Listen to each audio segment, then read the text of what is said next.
Gotta move.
Welcome back to BODW 2023. To kickstart our afternoon, we will have a Putonghua session that spotlights exploring the future of wearable technologies.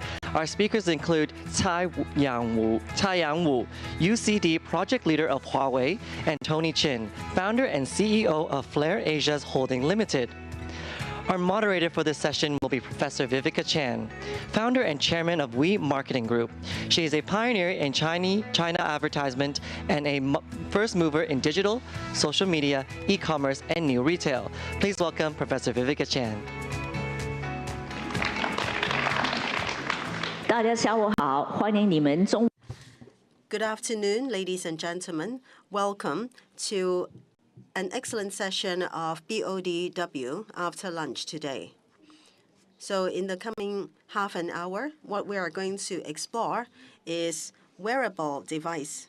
So we are very honored to have two experts. One is Tony, as the MC introduced. He is the founder and CEO of Flare. Well, we have known each other for 20-odd years, right, Tony? Oh, please don't disclose our age. Well, at that time, he was only a child, but I am a big girl. And then we also have Mr. Cai. He is UCD project leader of Huawei. He is the project manager. As we all know, in the past 2 years, what were we talking about? Metaverse, NFT, Web 3.0.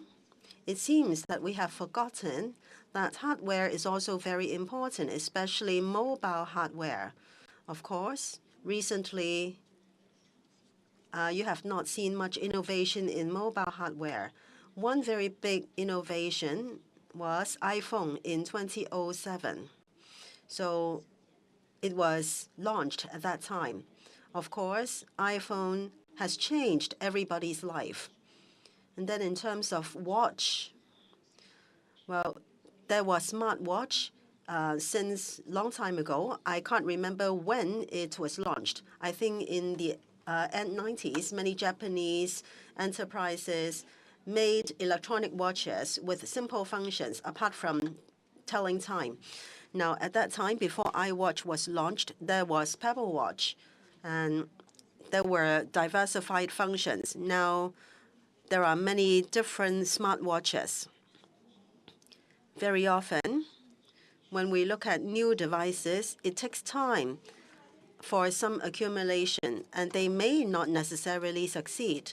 If we talk about eyewear or spectacles like Google Glass, after it was launched, it did not cause much impact. And now we have iPhone Vision Pro of Apple. So later on, Tony will share with us about Vision Pro and how do we see its future.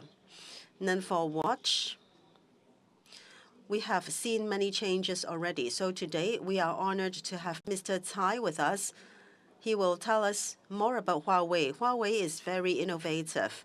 He is the #1 pride of China innovations. He has done studies for a long time about wearables and new developments about wearables. Some time ago, I talked with Mr. Cai. Huawei is back.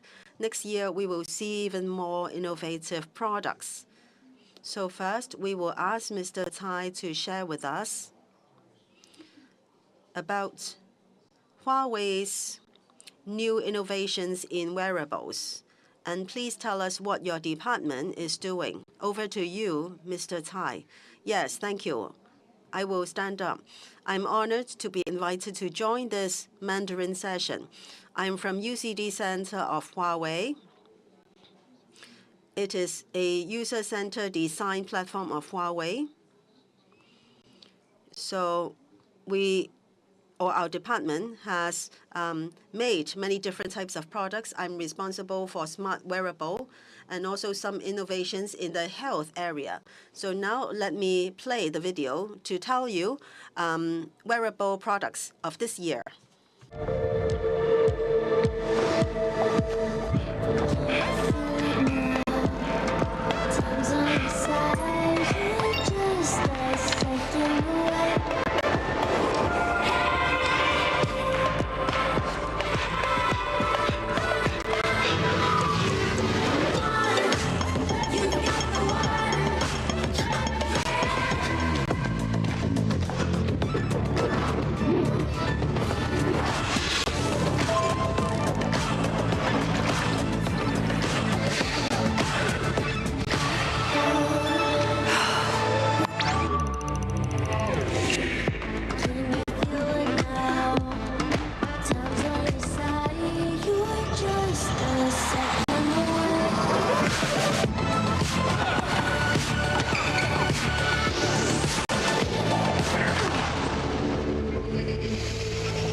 Back to my first slide. Just now I mentioned my department, Huawei UCD Center. My department supports all devices of our company. So let me first talk about this wearable device, DayFit. In the past 2 years, as we all know the reasons, so we focus on some high frequency, rigid demand, and large amount products. So we will not make products for the minority. So in sports health, we are talking about sleep, diet, and exercise. These are the categories. So let me talk about innovation in diet. So in fact, we are also making products in sleep and also exercise.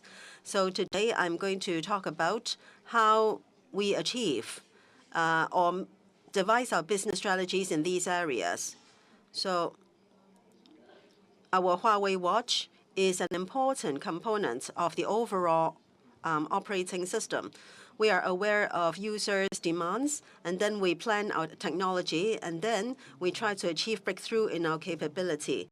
We are strongest in our operating system. So in the sports health area, we have done in-depth studies in relation to hardware integration and so on. So at the end of the day, consumers can enjoy end-to-end service. This product is by means of our wearable, and with software supporting our sports health, then we're able to deliver good experience. There is sleep-related exercise. There are a number of applications in our wearables. So first, let me talk about watch.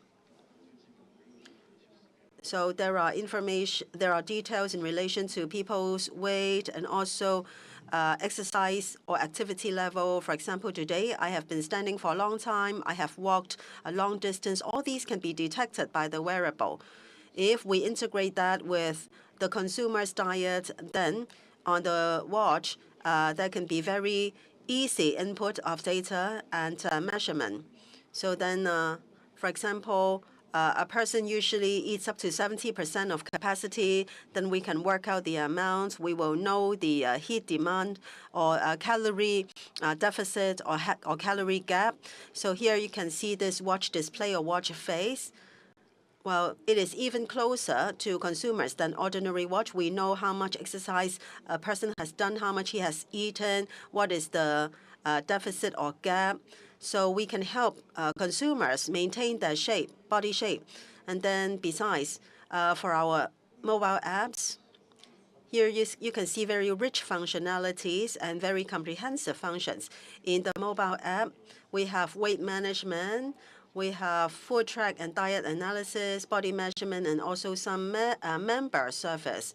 Apart from software plus hardware integration, we need some offline events and promotion in order to let consumers know our functionality. So we have invited this celebrity to China so that consumers can take part in this calorie bill event. You can take a look at the following video. So from R&D to launch, you will know how much we have done.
好，以上就。 So the above is how we did R&D from consumer insights, from hardware, watch hardware, all the way to software service being delivered to consumers. And then we did marketing in order to achieve product success. So that is all in my sharing today.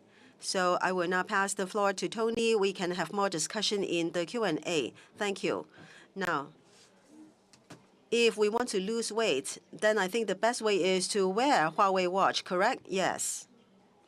Just now, you said that you have entered greater healthcare, and then people will know the calorie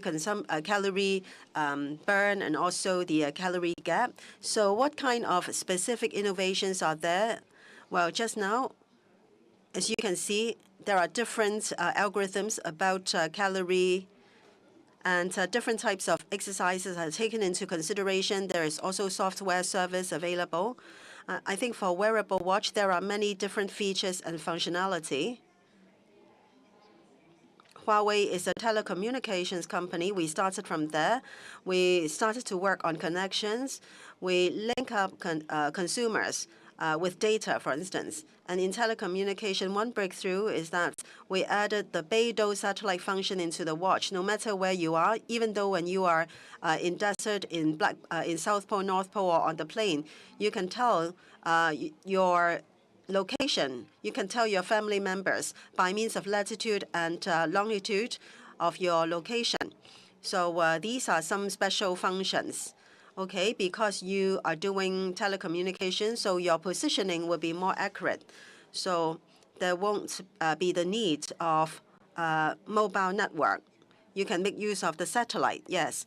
Another question for you. Now, you are an experience center. When you do R&D, of course, you would like to do a lot to satisfy consumers.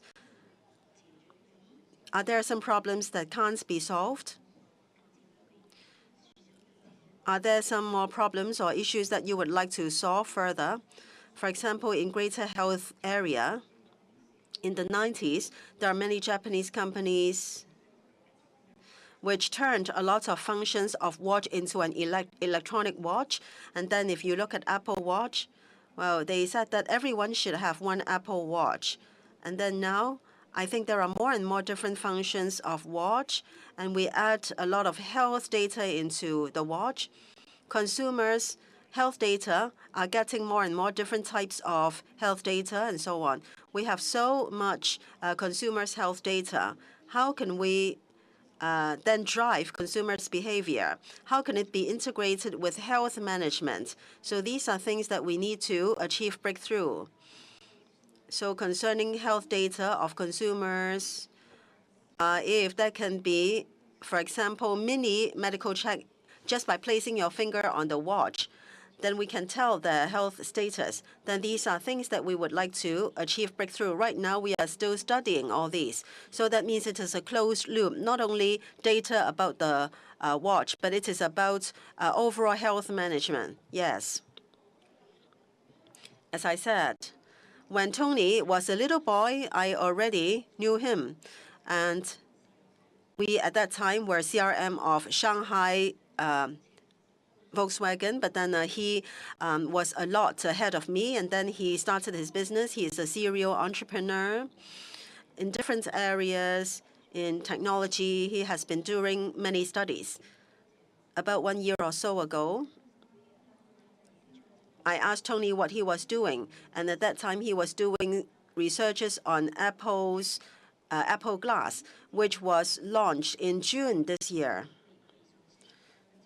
And I have not seen that product, but I know that he has done research for more than 1 year. He is of the view that this Apple Vision Pro will change the world. And in the future, the world will be very different. He has been researching on use scenarios. So we would like to talk about use scenarios. Before other people start, we hope that we can have a use scenario already. After so lengthy research, at the beginning you told me that it was a vision, and now I heard that there are already some projects that can be implemented. So there is already commercialization. Can you share with us the process? How do you see Apple's Vision Pro? Well, not everybody has heard Steve Jobs' description of that. So how will be the use case in the future, and what can be realized now? Can you tell us? Yes, thank you. Thank you, Viveka. Today, we are talking about future development of wearable technology. Well, when we started our research, 1 year or so before, there was no definition of the market. XR, VR, AR, a lot of things have come out, but then in June this year, Apple redefined their product definition, that is spatial computing. And there are very clear categorization of products, VST and OST, two main categories. And the difference between the two is one can see the external world through the lens, and the other is through the chips. You can see the outside world.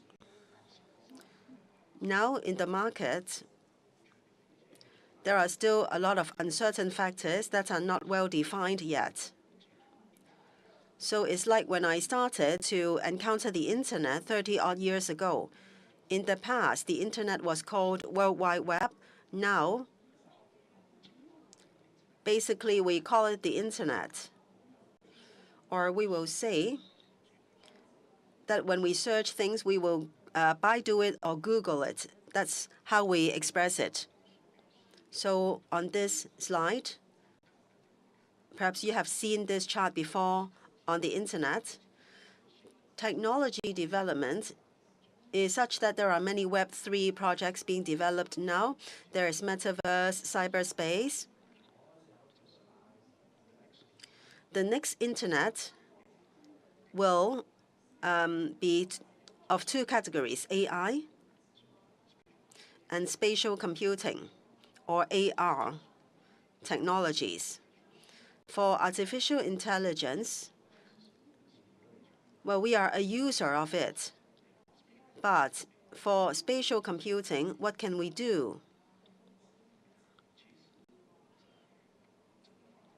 Actually, in the whole development, we have been looking at all the hardware devices in the market. What are the advantages and strengths? A few years ago, Meta acquired Oculus, and then the whole company was renamed Meta. They specialize in VR, and many people will get into the metaverse market. But with Apple, well, they are telling us that they are AR-based.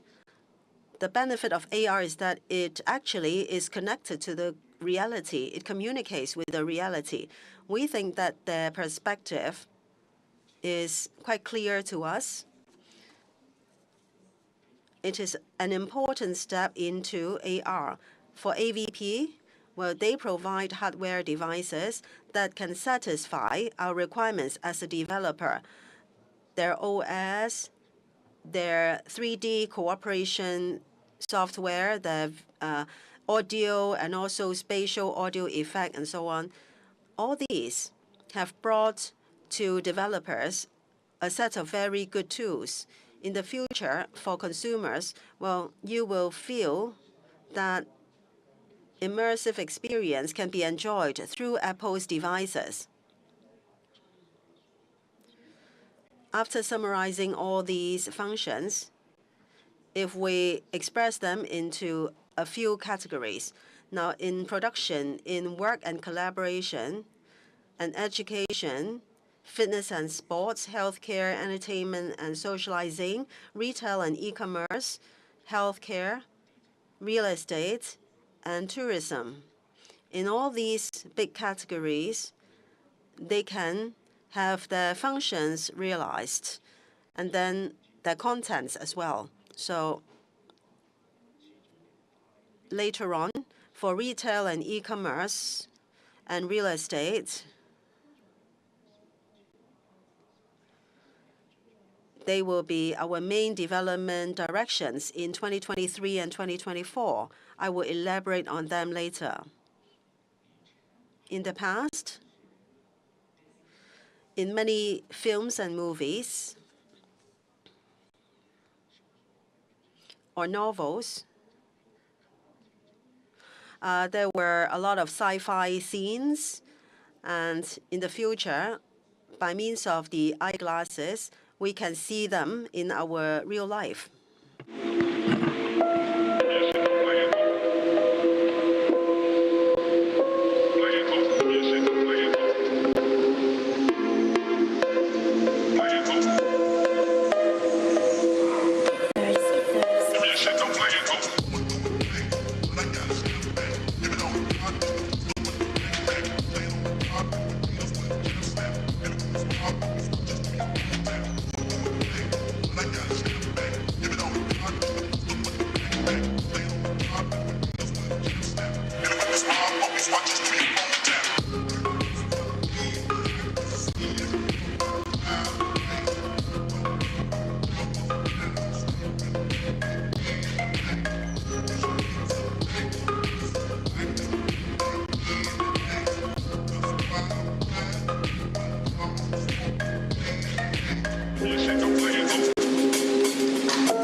Just now, you saw these possibilities. In 2023, in our communication with clients, some of our clients have agreed to work towards these new product areas.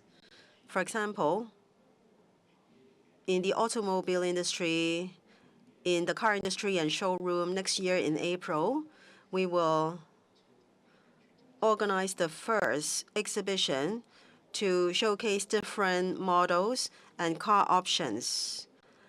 There can be different color possibilities, and through AI tools, there may be apps to showcase the more important products or key products. In the industry, there is car clinic, and that is all car models have to go through research to see whether consumers or customers can accept them. But then a lot of time will be spent to build molds. So they are thinking of using AVP to solve these problems. And then for the real estate industry, for show suites, it is very expensive to make a show suite. However, through the APP, you can see more. You can get immersive experience and interaction. For example, movable sandbox, interactive sandbox. You can go into a shopping mall that is still not completed. And then art show, for instance, we have successfully included a light and shadow show into the projection so that people get a different type of experience. They don't need to fly to a place to watch the art show. Our company also does CSR things. We are more concerned about kids' safety. With Safe Kids Worldwide, we are doing research about kids' safety. For ourselves, we have a new BU named RMR. For future developments of the real estate sector in 2025 for virtual advertisements, where most people will own their own AVP and create their own virtual advertisement. So now we are working with many property developers to see how their digital assets can be used by means of technology cooperation with us. And then data management. In the past, for database management or CRM, data will be gathered. But now we don't keep data. We only keep people's profile. Next, in the past, for all tracking systems, we do tracking in a two-dimensional way, but in the future, we will be more cognitive. We will do three-dimensional tracking. Okay. I don't know whether you have read this book, Sapiens. I think human beings have their own imagination. By imagining, then they can progress. In this new area, you can resort to different types of imaginations to realize different functions. So, okay, please feel free to work with me. Thank you, Tony. In the past, we watched sci-fi movies. So it seems that all those things can really happen. I think what Tony said is closely related with Hong Kong Design Center. We have many architects, designers, and so on. In the future, there is not the need for physical meetings. So by means of the eyeglasses, you are able to do a lot of things.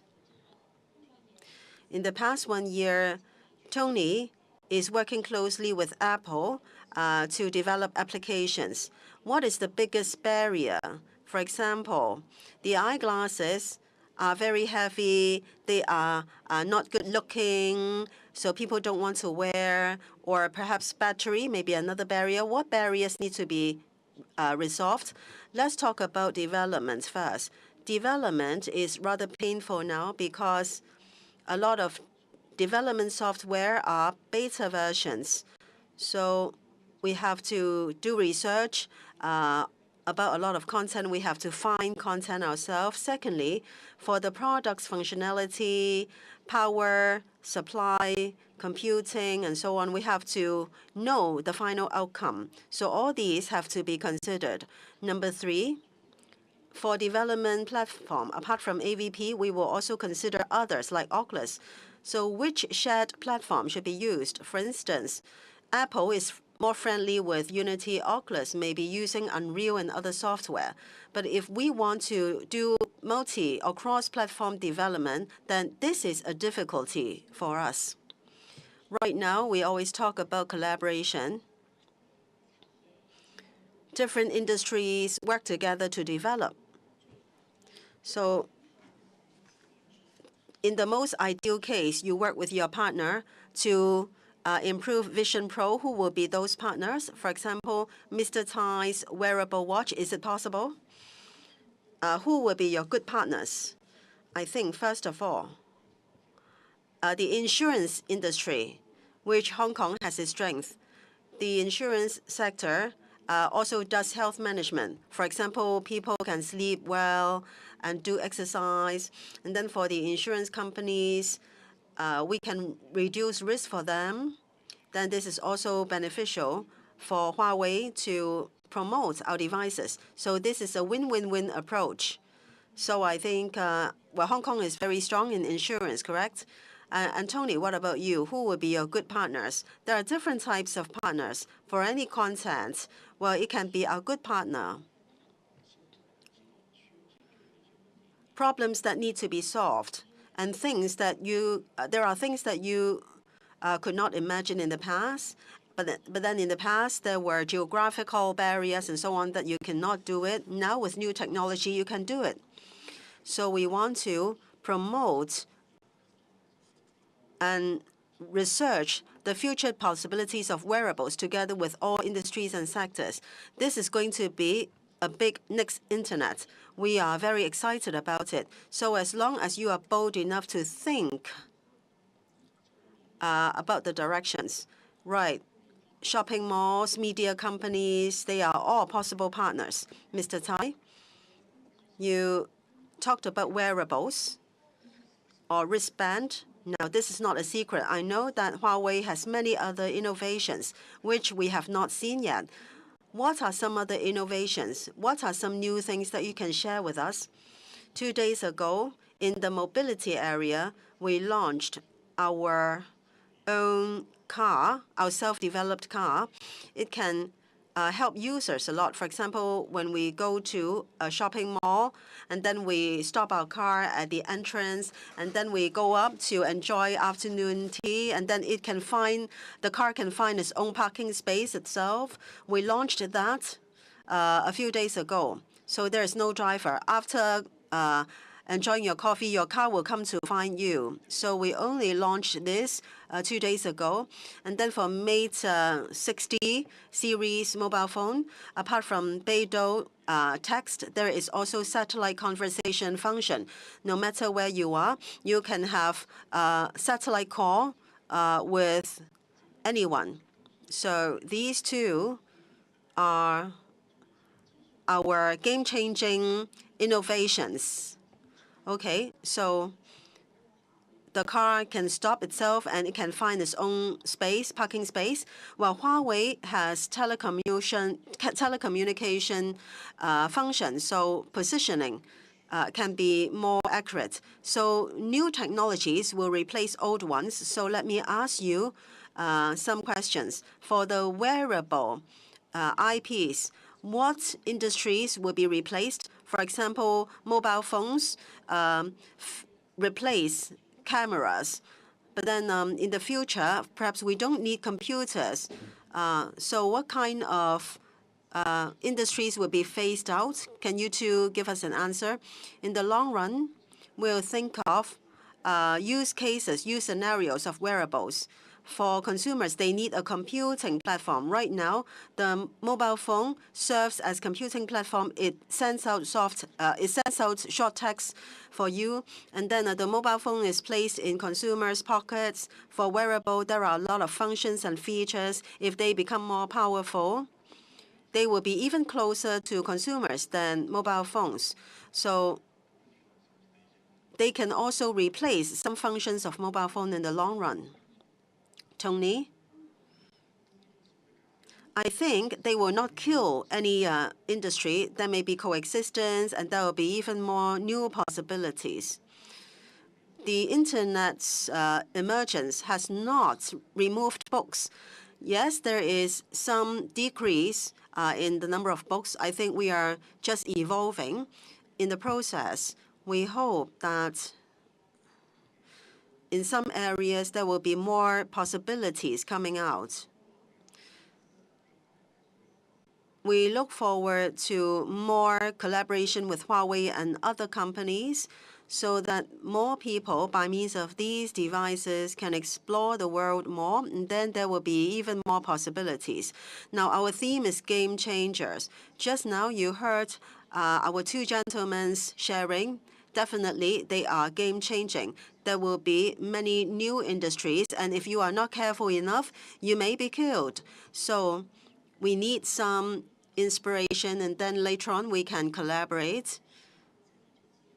And with Hong Kong Design Center's sharing, I hope that more new experience and information can be brought to you. Thank you. Thank you, Yang Wu and Tony, for giving us a new perspective on integrating and the future of wearable technologies. And of course, Professor Vivica Chan for moderating. Next up is our first keynote of the afternoon on becoming a game changer.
First keynote of the afternoon, The Visionary's Journey Becoming a Game Changer.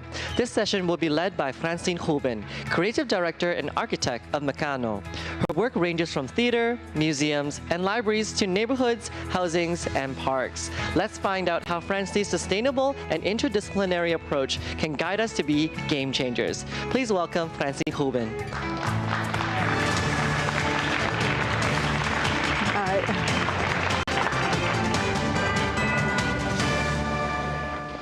Okay.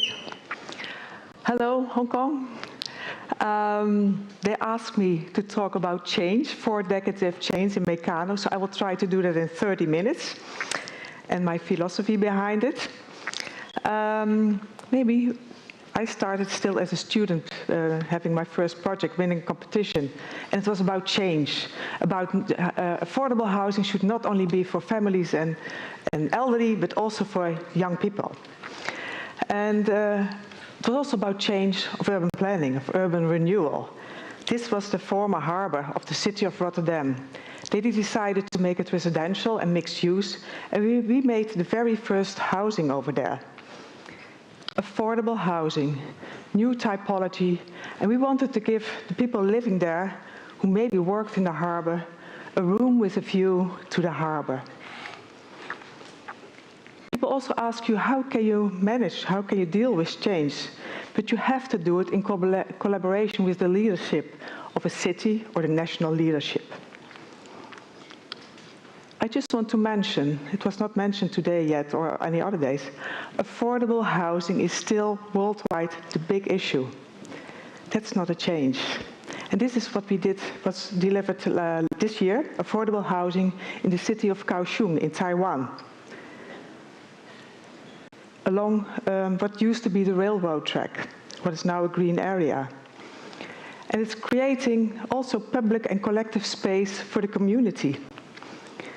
It's a composition of individual apartments and collective terraces, and even collective elevated outdoor spaces with a great view. Change. Do you remember the 60s? This is the Technical University, the campus of the Technical University in Delft. That's how it looked like. Thinking of the future, what was the car? And also, especially also the technical engineering buildings. And what we did, a picture of 2012, we made the change, changing it in a green area, in a green campus, but also symbolizing the collaboration between the different faculties. Because collaboration, integral engineering was my philosophy. You think now, this is normal. It used to be this space and became that space. But for the university at that time was a very, very big decision. There are also unpredictable changes. Do you remember the Faculty of Architecture that burned down of the Technical University in Delft? And could you imagine that same spot, the building is not rebuilt, it's now the Green Village of the Technical University of Delft. It's a field lab where they test all issues about sustainability. This was a change maker at that time. We designed this building almost 30 years ago, and it's in use for more than 25 years now, combining architecture, landscape, sustainability at that time, what was very unique, covering it with grass. It was a reaction on the very concrete brutalistic building next to us. We wanted to make it as a landscape. At that time, people thought, change. You won't need libraries in the future anymore because you just heard the internet was there. You know, people will be in their own room, not going to a library.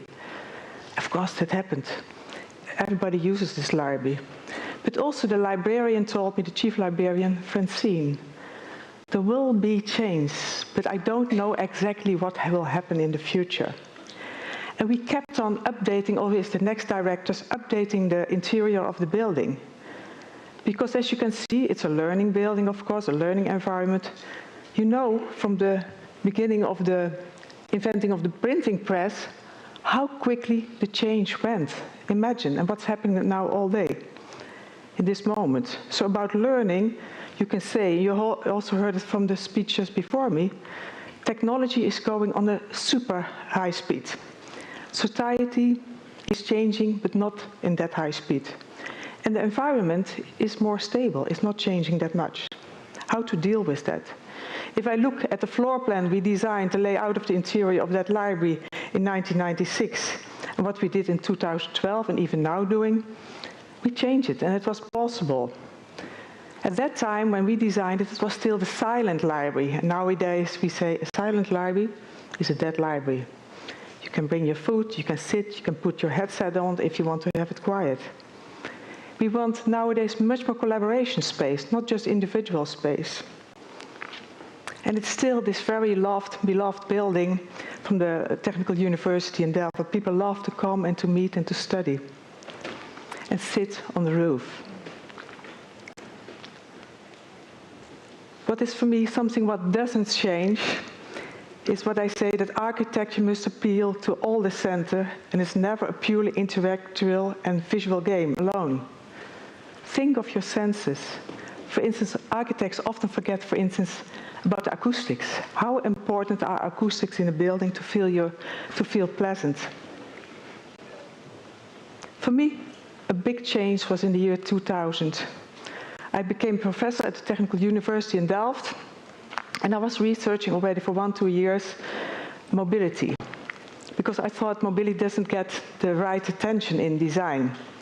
And I wanted to see mobility seen from the perspective of a daily traveler, not just thinking about civil engineer thinking in concrete and railroad tracks and highways. And I became the director of the International Architecture Biennale in Rotterdam. And I gave it the theme, Mobility, a Room with a View. I organized with 10 universities all over the world a research on the culture of daily mobility, with cities like Los Angeles, Mexico, Tokyo, also the Pearl River Delta, and the University of Hong Kong was involved. And we did this, was extremely interesting. We did this all in 2 years' time, delivered at the same moment, made an exhibition. And one was really different because, in a way, everybody took the car as the point of view of research of the mobility, and it was just Tokyo who took the train as point of view of the research. And what was my conclusion of these 2 years of research and exhibitions and many interviews? I said, the future is about quality of life, and daily mobility is part of that life. Everybody wants to bike and wants to walk. Even in the city of Los Angeles, they were all fed up with the cars and sitting in traffic jams. And the future is about knowledge economy. There's a competition between cities that can attract the best people of the world. And daily mobility is part of that. That's what I said in 2002, and everybody thought I was crazy. And also, I also want to address, because there are a lot of designers and even people from the fashion industry, there's a task on your shoulders. There is no bad weather, that it's raining, or it's too hot, or etc. You're just not dressed for it. Please, inventors, help us to become all population more sustainable. It gave us the possibility to design Delft Station as a mobility hub connecting the bikes and the trains and of course people walking, and bring everything together. But for me, architecture is also about identity. I wanted to give the station of Delft the identity of Delft. But then, for instance, what we did is to make this huge space inside with a historical map on the ceiling, also referring to Delft Blue, because Delft Blue China comes from Delft. Delft is where our office is based. But also, I wanted that this identity, of course, is a very historical city, but it's also the city of innovation, and how to combine that in a special way. That was the idea.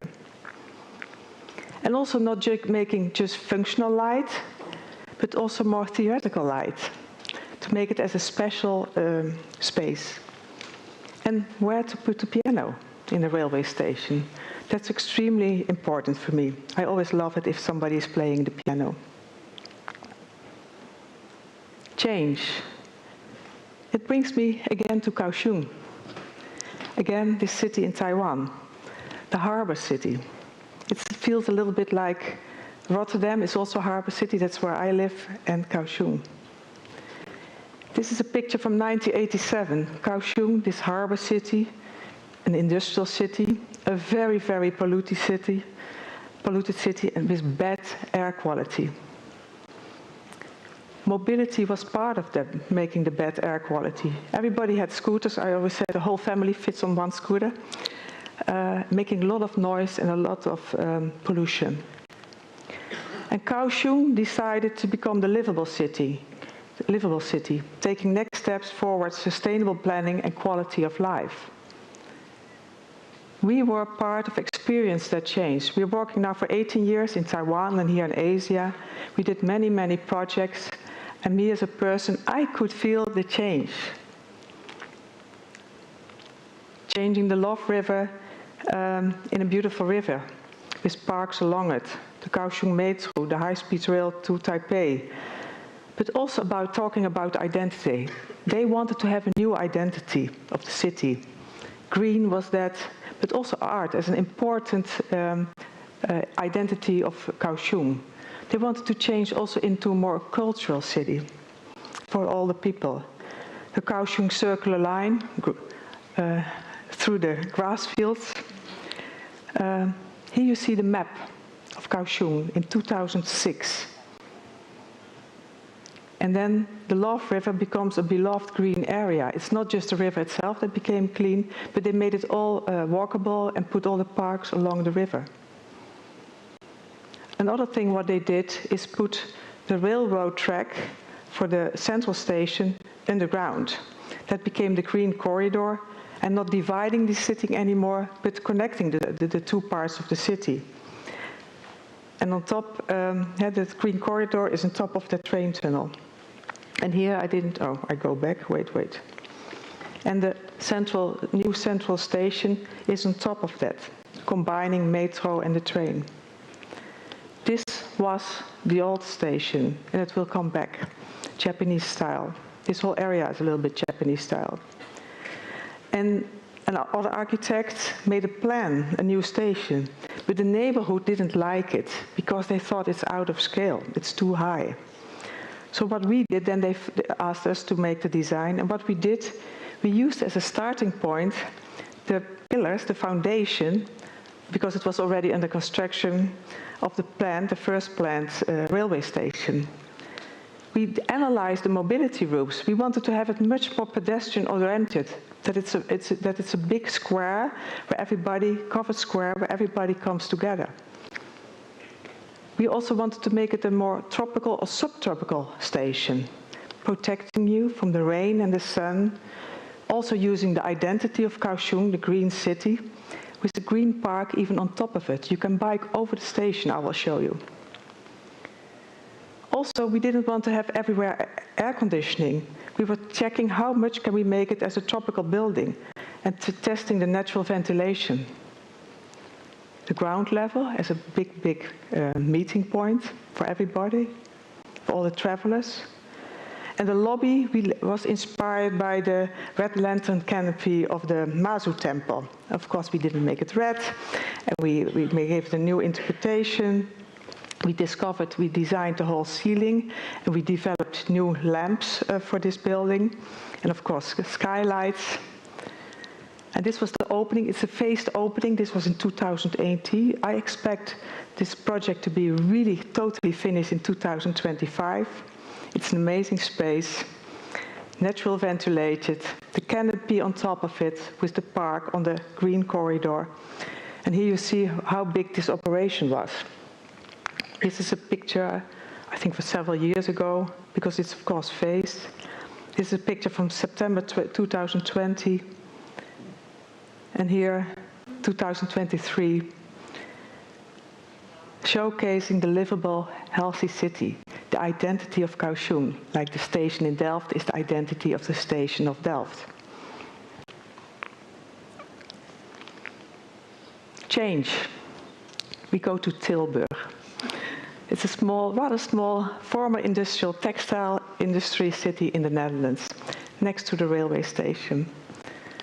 There is a hall where they did repair, because it's next to the railway station, the locomotives. Even it's a strong building, even there were hanging locomotives to repair them. What to do with this building? To keep it, the atmosphere, because it was already a big decision to maintain the building, because 2 years before they decided to demolish it, but they said, no, we keep it. Part of the identity of the city. And they decided to bring together in this building a library, art institutions, and seats to meet. It's like something like WeWork. A terraced interior, landscape almost, to keep, that you still feel the big spaces of the big hall. Playing with identity. We kept some of we did the interior, keeping some of the railroad tracks. Did get on the market old wheels of the locomotives, made tables out of it. We call it the train tables. We made 3 of them. You can still move them. You can sit on them, you can study on them, but it can also become a stage. Here you can see how they use it also as a stage.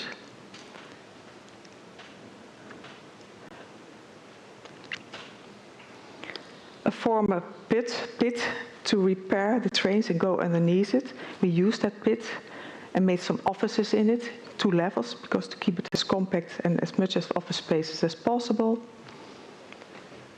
And here you see some images. Of course, coffee, because nowadays library you also can get your coffee, or you can make an appointment to meet each other. Lokhal means locomotive hall. The curtains designed by Petra Blaise, made by the local textile museum, so part bringing back the identity of the city, using the identity. We had a collaboration with the local theme park, the Efteling, and to play how should we design the children area. And even we used all the books what they normally throw away every year. We glued them on top of each other and made stages out of them and little platforms. A place to also learn to write yourself your book. And we glued even books everywhere, real books. And it's kind of flexible, how you can study in this same place, but also you can discuss together, all in the same small room. We have many of this kind of different rooms with different identities. Here you have a small movie.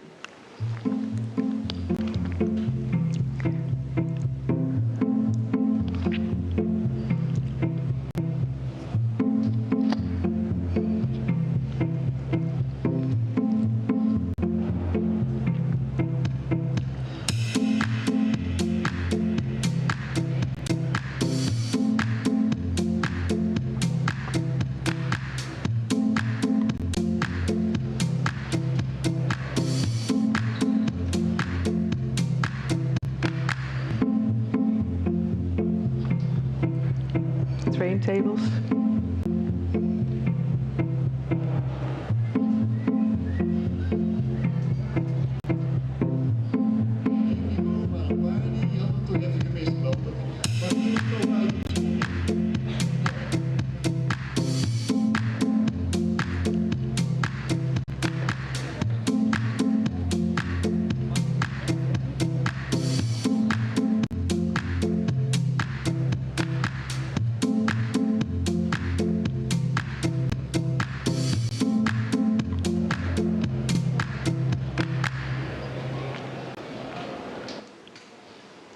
From Tilburg to Washington, the place where Martin Luther King gave his speech, I Have a Dream.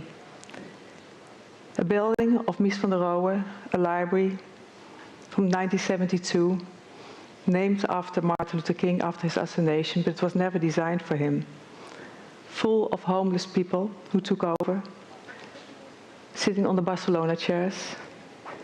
And how can I combine, how can I make change in the building of Mies van der Rohe, try to design it now for the values of Martin Luther King and make it the library of the future. This was how the Great Hall is landmarked looked like. It was more like entering a commercial, not a commercial, going to your lawyer or something like that. We changed it. It was landmark, but we gave it a human touch and also made the acoustics much better. This is how the stairs, they were very unfriendly and socially unpleasant. We changed them because we want to make a walkable building and also a social stair where people meet each other. So these stairs to make a walkable building, what is quite unique in the United States, I can tell you, because everybody normally takes the elevator, because the building is not high. How can we connect all the floors? And that you can walk in an intuitive way through a library. The stairs going up, and at the end there was the light, there is the light. Closing down one of the ramps going to a parking garage and to make it a green outdoor space next to a cafe. The children area in a building of Mies van der Rohe, and not just a children area, it's a big one, but even with the slide, bringing it to go down to the ground floor. And it's not just that children like it, also adults like it. Also make a hole in the building to create a grand reading room. Exhibitions about Martin Luther King, but also about the black history of the city of Washington. And this is how the roof looked like. And we made it a totally green roof for many, many reasons. Heat stress, biodiversity, but also with a huge canopy. So in this kind of also semi-tropical climate, subtropical climate, you can sit outside. Biodiversity, heat stress, a place to go, to read your book, but even have parties underneath this big, big canopy. We became the library whisperer in many, many cities in the world, but we tried to create identity in a world of globalization. Hong Kong, very quickly. I just wanted to show you, so happy to be here again. We were part of a competition for the Siku theater. We didn't win, I tell you. But to try, what's the life of Kowloon? What is the origin of Siku theater? It's a street art form. Where to Poop the Bamboo Theater was an outdoor space. We put on top of each other the theaters and in between an open square for public space, but also creating microclimates, green spaces, and also a facade protecting you from the sun. Natural ventilation, not everything air-conditioned. Sorry. Connecting to the different levels of the city. And making an inviting corner to the West Kowloon master plan at that time. Of course, we did not win, but I learned a lot. And it helped me to think about the theater we, after that, designed for Kaohsiung. Again, Kaohsiung. Combining the formal with the informal.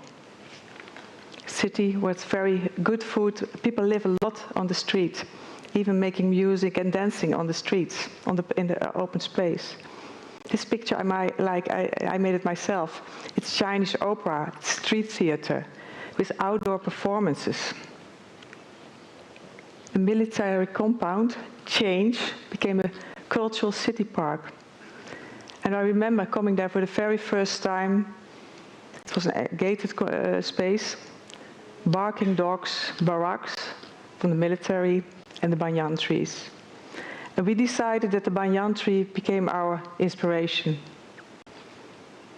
Here you can see how we developed that, from banyan tree to our building. 5 theaters, a concert hall, a lyric theater, a recital hall, a playhouse, and an open-air theater.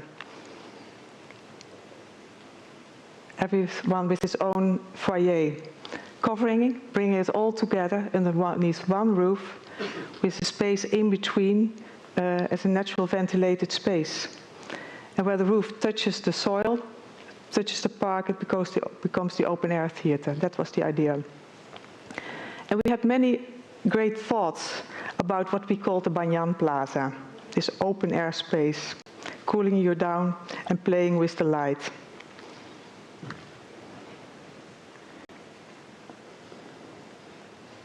something not happening. Yeah. Okay, testing the acoustics, knowing all the technique of a theater, that all happened. But how to deal with the Banyan Plaza? That was our big question. It's like an enormous ocean liner, and there's also earthquakes. We decided to make it like a cargo ship, to give identity to this city, and also to make it with the tactility of a cargo ship. And that's really what we wanted to do, inspired by the local banyan trees and built with the local shipbuilding industry. It was an amazing construction. It was always extremely interesting to go there. Here you see the tactility of the cargo detailing. It's a living room of the city now. We developed, together with the light designer, new lamps. And here you see what happens. If you go to the theater, you walk, you come from the city, you go into the park, you cool down already, then you go into the Banyan Plaza, and your body adjusts. It's still natural ventilated. It's catching the wind of the ocean here. It's very pleasant to be there. Then you go to the foyer, your body keep on adjusting, and then you go to the concert hall with the double organ in a kind of very organic way. And it's not just a concert hall, it's also the small concert hall, also again very organic. The Lyric, the Opera House, and the Playhouse. And the open air theater. It's amazing what's happening in this Banyan Plaza. How it's used by the kids for yoga, but even showcasing movies here, and you put on a headset. Or big parties. I could never imagine this to happen, that the kids take off the shoes, they climb on it, and then they slide down.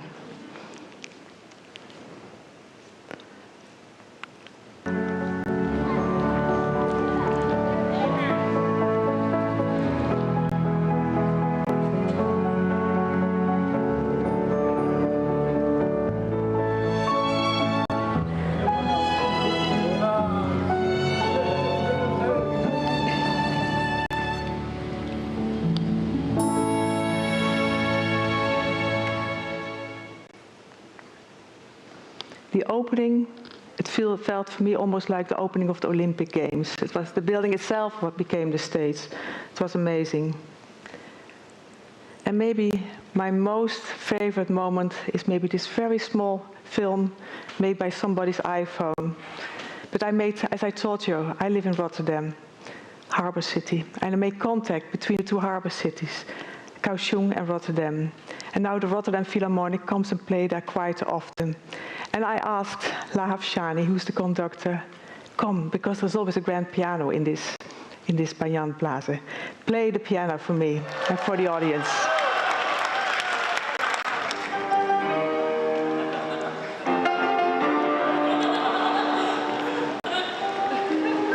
See how happy the kids are.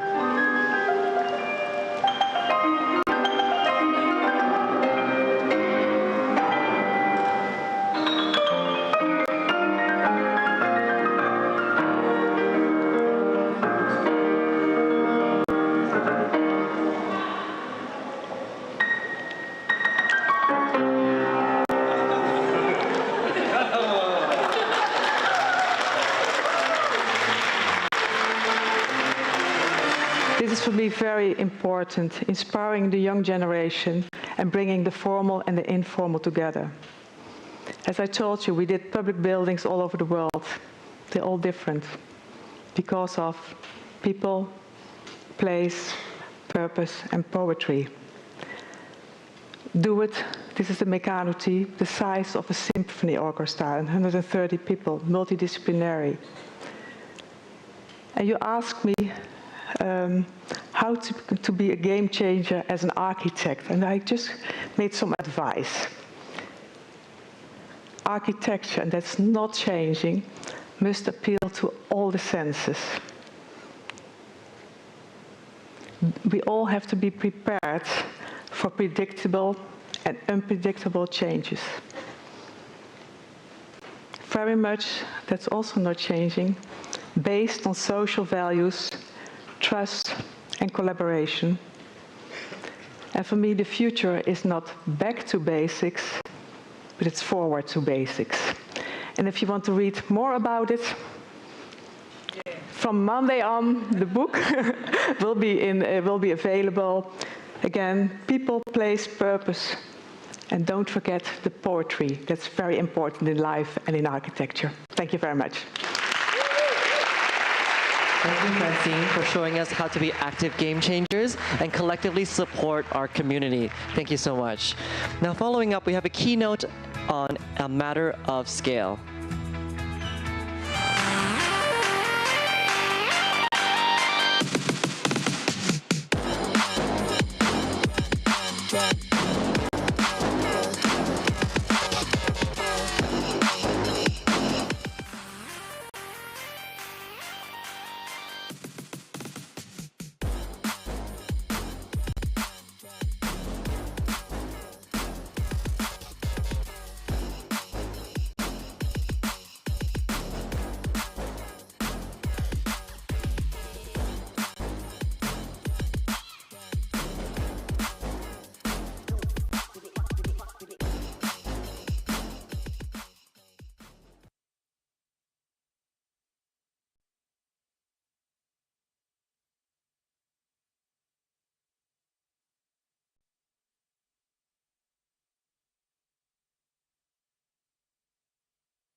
This keynote session is on A Matter of Scale, led by Chris Van Doon, partner at OMA, who leads a firm's portfolio in Asia. Get ready for ideas that challenge traditional urban blueprint models and experience how he turns crises into opportunity.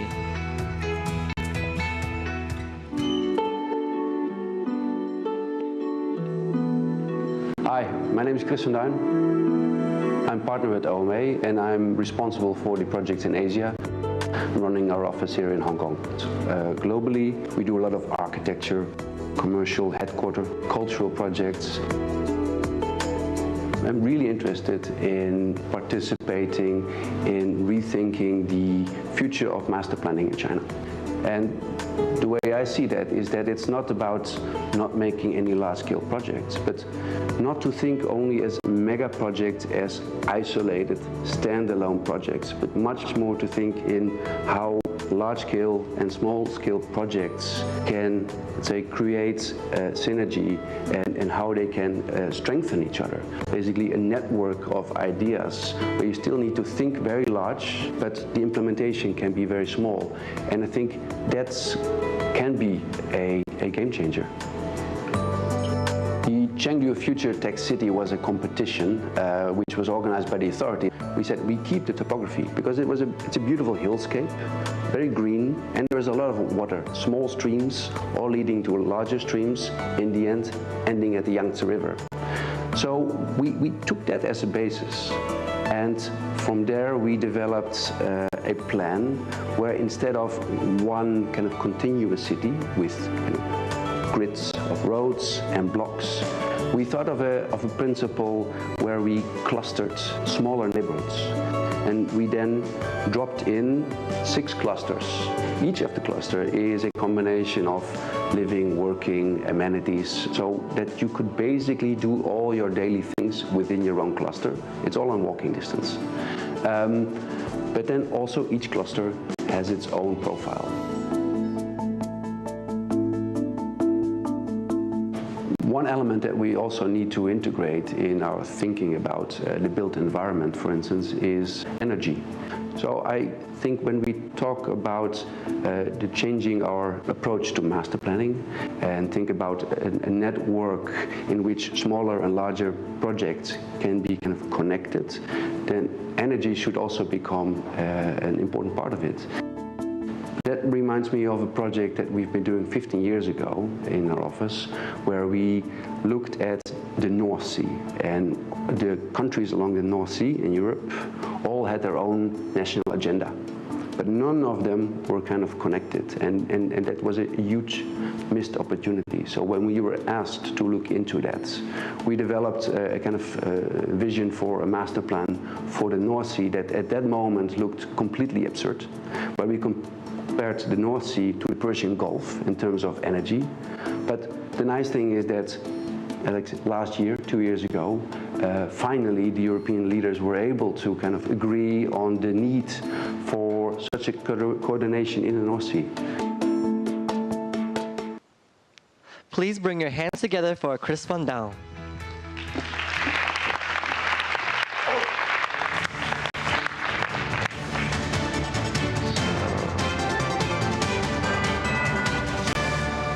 Hello everybody. Please forget what you just saw. That was a 3-minute video.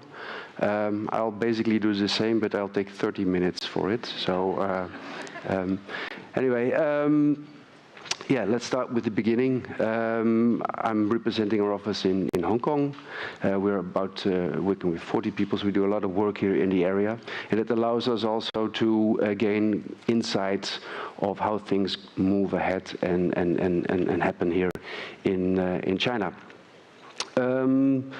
For this particular lecture, I made a specific, let's say, slideshow.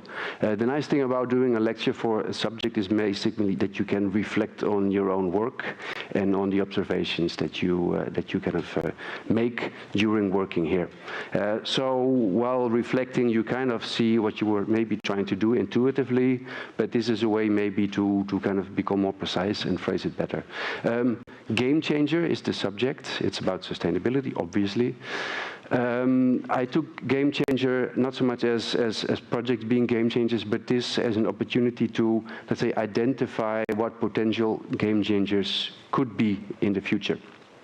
And that is by looking at our own work and listening and hearing, of course. And I look at a larger scale. As I already said in the introduction, I'm interested in a larger scale of planning. Why on the larger scale? Well, because large scale has large impact, very simple. I mean, we know that buildings, cities account for 40% of the carbon emission. Globally. And we also know that the urbanization will basically in the next 3 decades double the amount of buildings. So if, let's say, the next a generation of buildings and cities are more sustainable, then we have won a lot. So that explains also the title of my presentation. Let's say, what I try to do is I want to link in this lecture some of these observations and notions that we gathered over time, link it to other projects that we've done in the office, in this case in Europe, for instance, the North Sea project, because we see similarities, and it's also as an office working both locally but also globally an opportunity to kind of connect the, let's say, the two skills, the two levels. Starting with the beginning, OMA, most of you will probably know our office. We're primarily an architecture office, building all over the world, large buildings. Shohei already explained on Wednesday a lot of our projects. And I'm not going to present any architectural project today, because you've probably seen and heard enough about architecture and sustainability already. Within our office, we also have a phenomena called AMO. It's basically a label, and under AMO, we do projects that are not physical per se. So they're not buildings architecture, but they are about content. And the content can be research, publications, it can be exhibitions, it can be branding.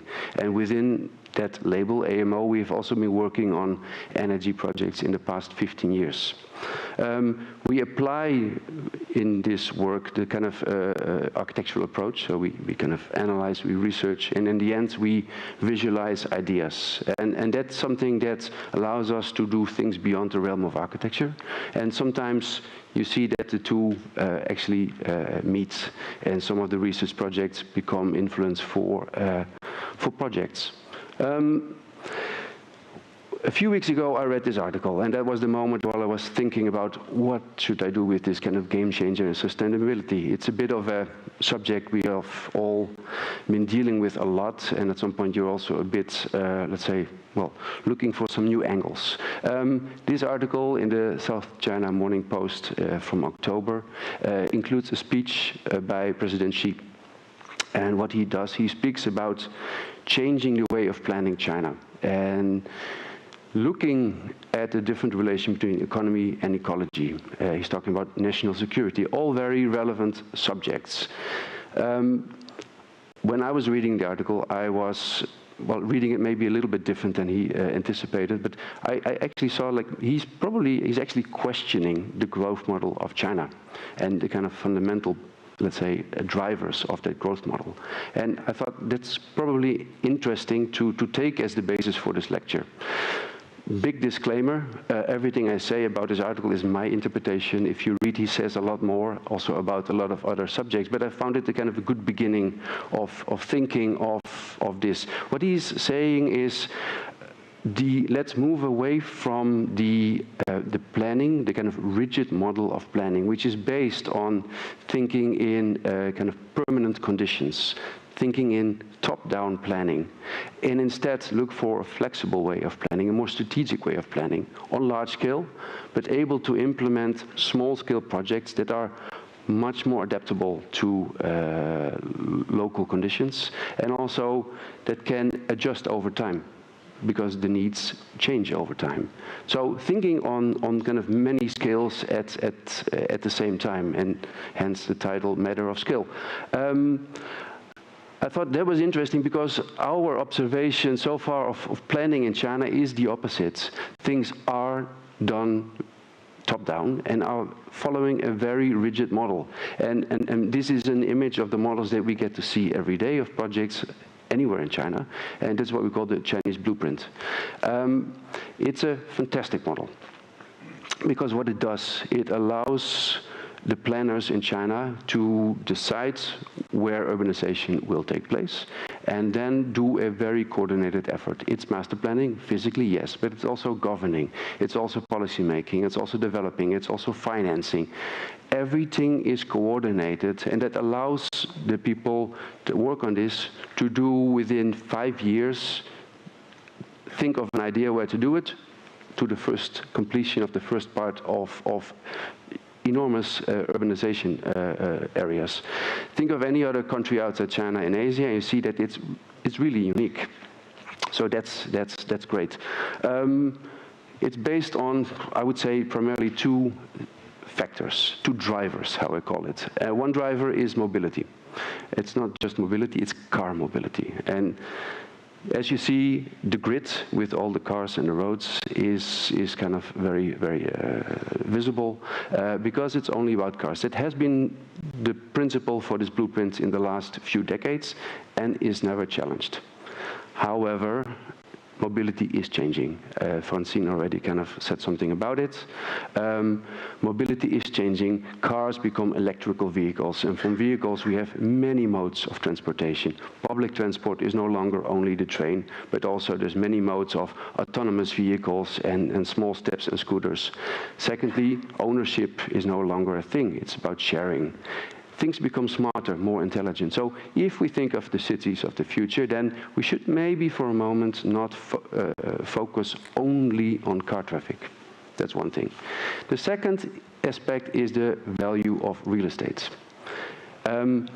Based on the car grids, you have these little funny blocks with these little funny colors. And they basically identify the program of each plot. That's basically as far as the planning goes, with a few parameters, basically identifying how many square meters you're allowed to build, how tall perhaps, but it's only quantities, nothing about quality. So this is a plan in Hangzhou, but basically every project we do, we get similar plans. This is Shenzhen, we have Yibin, we have Chengdu. The effect, of course, is that because the blueprint is so strong, you cannot really make very big changes. So when you lay them out in different cities, you basically throw them on top of an existing condition, basically flatten it, and then you kind of build and develop. The physical, let's say, outcome is this. It's perfectly optimized to, well, based on the quantities. As many square meters, as many units, it's just following all the numbers. But the qualitative aspect somehow has been forgotten. Because whether this is in Shenzhen or Shanghai, you don't know, you don't see. It's everywhere the same. So, I'm not saying it's wrong, it's good to do fast planning and coordinate it, but is this the type of urban development that you think the next generations are still keen on living, and how adaptable is that in the future? So values of real estate are at the moment very quantitative.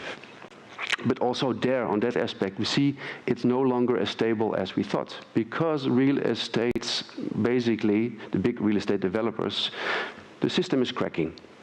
Evergrande, already since 2 years, is having serious problems. There is a domino effect happening. It's basically not only affecting the real estate, but it affects the entire economy. And lately, recently, Country Garden is the next big victim.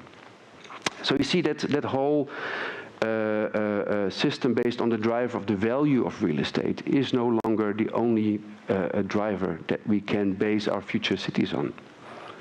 And it's not only an issue in China, because it's an export model. For instance, projects in Malaysia are also having the same problems. So now back to the speech of President Xi. He's talking in that speech specifically about the Yangtze River economic belt. This is the Yangtze River. And having seen the, let's say, shown the previous images, actually, well, he has a point. Maybe it's the moment where we should question the drivers of the way we plan cities and regions at the moment. Because this area around the Yangtze River Delta is an area that is good for about 50% of the GDP in China. So it's a very important area.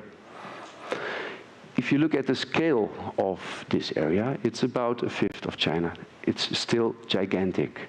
So how, let's say, what would be the alternatives to change from this kind of top-down, rigid planning, thinking in permanent final conditions, to a way more balanced, fluid, flexible, adaptable way, where it's not only about quantities and the value of real estate in terms of RMBs, but also about qualities and synergy. Thinking about that, I was thinking about some of the projects we've been doing in the past, as I said, energy projects. And this, what you see, is an overlay of scale. Blue is the Yangtze River economic belt, the 3 provinces. And below, in the white lines, you see the North Sea, or at least the countries located around the North Sea. And I'm going to explain you a little bit more of that project. And I have to first explain maybe how we started with the project. There was an NGO, 2008. It was an environmental NGO that visited our office and said, could you visualize for us what the potential of the North Sea would be? Also, we're happy to visualize, but we're planners. So if we visualize something, we first have to make a plan, a master plan, and then we can visualize. So we put together some specialist consultants from different sectors, energy, etc. And we started to imagine what is the future, the potential of the future of the North Sea, especially in the light of sustainability. Well, what you need to know about the North Sea is basically two main qualities. First of all, you see in red the North Sea. Dark blue is where the wind is strongest. In the North Sea, there is always wind, and we can know because we live very close to the North Sea. So that's good. And what's also good about the North Sea, it's relatively shallow. Most of the North Sea is between 30, maybe 50 meters deep. That means it's possible to build windmills actually in the sea in a reasonable, affordable way, unlike, let's say, the Atlantic Ocean, etc. So when you, let's say, put the numbers together and you see the whole North Sea as a single windmill farm, you can also calculate or estimate what the energy is that it could generate. And if you compare that in green, the North Sea, and in red with the Persian Gulf, known for its oil and gas reserves, you can see that the potential of the North Sea is to be the European version of the Persian Gulf, which of course is interesting because, I mean, we know oil is ending. So that was the driver for the project, or that became the driver for the project. Something to know about the North Sea, there is 7 countries sharing a front towards the North Sea. 7 countries, each with their own agenda, their own economy, their own plans. But yeah, we all happen to share a part of the North Sea. And that share looks like this. It's just everybody has its own exclusive economic zone. And in that area, every country can basically decide for themselves where to drill oil, where to do the fishing, and also where we eventually do windmill farms. And typically what it means is because everybody stays in their own little shape, in their own color, you place them where you have least conflict with other of your national interests. So it's a very fragmented condition. If you just look at the North Sea as a whole, you also see it's a very busy waterway. There's a lot of ships. There's a lot of oil platforms. I think there were more than 500. There's a lot of fishing grounds. But altogether, it's pretty busy already. So, but we wanted to look at the potential. And what we noticed is when we started working on it, there was still a lot of oil production. But you see that the oil production went down quite fast, quite steep, and that means that it lost some of its economic value. At the same time, the potential for wind energy became, of course, much bigger because the oil platforms are also being kind of taken out. So, long story short, we developed this master plan with all these specialists around us. And this is the image of the master plan. It's a red ring, we call it the super ring. And the super ring is nothing more than an undersea water cable that is connecting all the windmill farms of all the countries in the North Sea that are participating together. So you can see it as a highway for electricity. And what that does, because obviously so far nothing was connected, it means that it secures the level of energy for all these windmill farms. Because in one end there may not be any wind, in the other one a lot. So it kind of compensates. It creates a more stable network, and it helps to distribute it equally to all the states around the North Sea. So that's one aspect. The other one are the little blue dots. Generating such a system in the North Sea will be a huge impulse for R&D, for high-tech technology, for high-tech production facilities in the countries around the North Sea, which eventually could be interesting also as an export product. Thirdly, you see very light the green hatch. There's also a possibility to reorganize the North Sea. The North Sea has been abused for decades, overfishing, etc., etc. So we could also, in combination with defining where we build the wind farms, define where we invest again in ecology, underwater marine ecology. And lastly, right in the center, you see that odd shape. That's a kind of international research institute. The basis for the project is wind energy, but as the conditions in the North Sea are quite diverse, we can also find different applications for windmills and try to, generate more topologies, invest in innovation. One obvious thing is when you plant a windmill, it obviously is going to affect the ecology system underwater. But if you have lots of windmills together, it means there can be no fishing anymore in that area. If you combine that with reefs, you also give that area the opportunity to recover. And you create new maritime structures that could be on the scale of national nature reservoirs. Another system, the problem with wind energy and also with sun in some level is that you generate energy when there is wind, but sometimes you generate much more energy than you need. So how to store it? And there is that technique of compressed air energy storage. And we have all these empty gas fields that we have emptied over the years. All the gas we have been burning now for electricity and other things. So if you combine the two, you could use those empty gas fields for storing. So those windmills on top of that put in basically compressed air if there's too much energy. And if there's not enough wind, they basically use the pressure of the air and they start rolling again. So it's also a storage system, something that could at least kind of activate more innovation. Shipping industry, one of the polluting industries that has not really found a solution to become more green. Well, why don't we have a direct consumption method? So when the ships pass by that super ring, they can also charge their boats like electrical vehicles, and in that way we have also a win-win situation. Again, a push for innovation in another industry. And what about the abandoned oil platforms?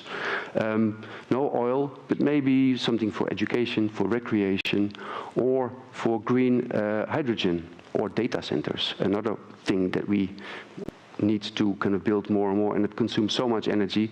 Why not put them on the sea? We have that ring of infrastructure, so we can combine it with data cables, and we're done. So we saw a lot of potential in thinking on the scale of the entire North Sea and combining ecology and economy in one go. And as I said, in the center, we would then basically on the point where all the national borders come together, that would be the ideal location for an international research institute. Something like the ISS, but then the water-based system.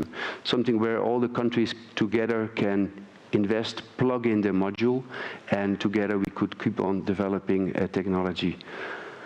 As I said, it is a blueprint, perhaps, on how ecology and economy and planning on a large scale could actually go hand in hand. And this is an illustration of basically combining all these little ideas that could improve the conditions above water and below water. So the energy ring in the scale of Europe, we had planned this to be completed in 2040. Again, this was not commissioned by anybody serious, but by ourselves. If this would be ready by 2040, it would generate so much energy that we would be able to export it to countries outside the North Sea ring. And we would be able to export it, but we would also be able to connect it to, for instance, the southern countries, where there's a lot of solar energy. This all was happening in this period that there was the COP15, which was in Denmark. It was 2015. Today we have the COP28 in Dubai with an amazing 70,000 participants. And even with much less people there, it was a bit of a disappointment because nothing concrete came out of the COP15. The only thing that came out that was very, very late night or early morning, let's say after the last day of the COP, was where the big leaders of the big countries were finally agreeing on the targets, but it was extremely soft to, let's say, as a target to not have more than 2 degrees Celsius of temperature rise. How to get there, nobody knew yet, but it was the target. And the great thing is that that was the first moment where Europe, US, and China all agreed on a sustainability target, at least. At that time, if we would do nothing, continue business as usual, the situation would be that by 2050, the climate increase would be more than 6%. So there is an urgency to do something. I mean, on paper you see it, but you don't really feel it yet. So that was basically the starting point for another energy project that we did in the years after. It's called Roadmap 2050, and the question was how to achieve then this 2% as a maximum. Everybody knew, of course, that carbon emissions were kind of the essential part to control, to limit. So the target was set to reduce carbon emissions with 80%. And in order to do so, the only way to get there would be to do this big energy transition from fossil fuels to renewable energy. So we were looking at Europe. And Europe sometimes looks united, but the reality is that it's an archipelago of countries, each with their own national interests, their own agendas. And for us, we ignored that for a moment, and we considered Europe as one, except for Switzerland, which is a little hole in the middle. And of course, with the previous project in mind, Zeekracht, which was the North Sea, and thinking of, hey, the south of Europe can also contribute, maybe with sun, the proposal was quite simple. Why not think of a network in the south, like we do in the North Sea, and combine it? So the two can complement each other, but it also makes it an even more stable network. And why also not considering other technologies that are at hand, not only sun and wind? There is biomass, geothermal energy, hydropower, etc. And if you for a moment then erase all the borders in Europe and map where is the potential for what type of energy, you get this kind of vague, colorful mapping. And if you then translate that to, let's say, a single Europe in regions, this is more or less what you would get, not following any kind of national borders. If you turn them into borders, you get this. You get kind of funny countries like the Isles of Wind, which is around the North Sea, Solaria, the Mediterranean countries. We have the tidal states where the Atlantic Ocean has these kind of big tidal differences. Geothermalia in the center, very important. Biomassburg in Balkan, lots of forests. And the CCSR, the Carbon Capture Storage Republic in the former East European states. So these were some of the images that we generated to kind of visualize what that could be, because these images, of course, I mean, it's a bit more visual than just these maps and diagrams. Isles of Wind, tidal states, Hydropia, where we have mountains, Biomassburg, where we still have sufficient forest. And what it means is that Europe, for once, should not think independently, but actually should work as a team. Everybody should bring in their own kind of strengths. And, well, then we may be able to cope with it. So not thinking about everybody being the same, but actually celebrating the kind of the differences and the uniqueness of each of these countries working together. That's all visual material, but what it really means, what is necessary in order to make the transition is, and again, this is like 15 years ago almost, is to invest in the, let's say, least sexy part of all of this, our underground cables to transport all these, all the power from one end of Europe to the other ends. So we developed this map. Wherever we generate energy, we have a kind of smart grids, and then we have these highways between the different parts in Europe connecting all of that together. And in order to maybe make it publicly more accessible, we translated that in a kind of MTR map, making people understand that it's a kind of public interest, that we invest in a new network within Europe that ties all these different parts together, where we kind of, for a moment, ignore the purely national interests, but think big and are able to make implementations on a much more smaller scale and over time. And if you think bigger than that, you think of Africa, because we were almost at 80% of the energy. The last 20% we could probably gain from Africa. There is always sun. And that would basically be a win-win-win situation. North of Europe, we have the wind power. South of Europe and Africa, we have the sun. And together, we can basically make ourselves independent from all the fossil fuels. These are all nice ideas, and we've been pitching and lobbying in our national government, in Europe, in all kinds of NGOs to get people excited.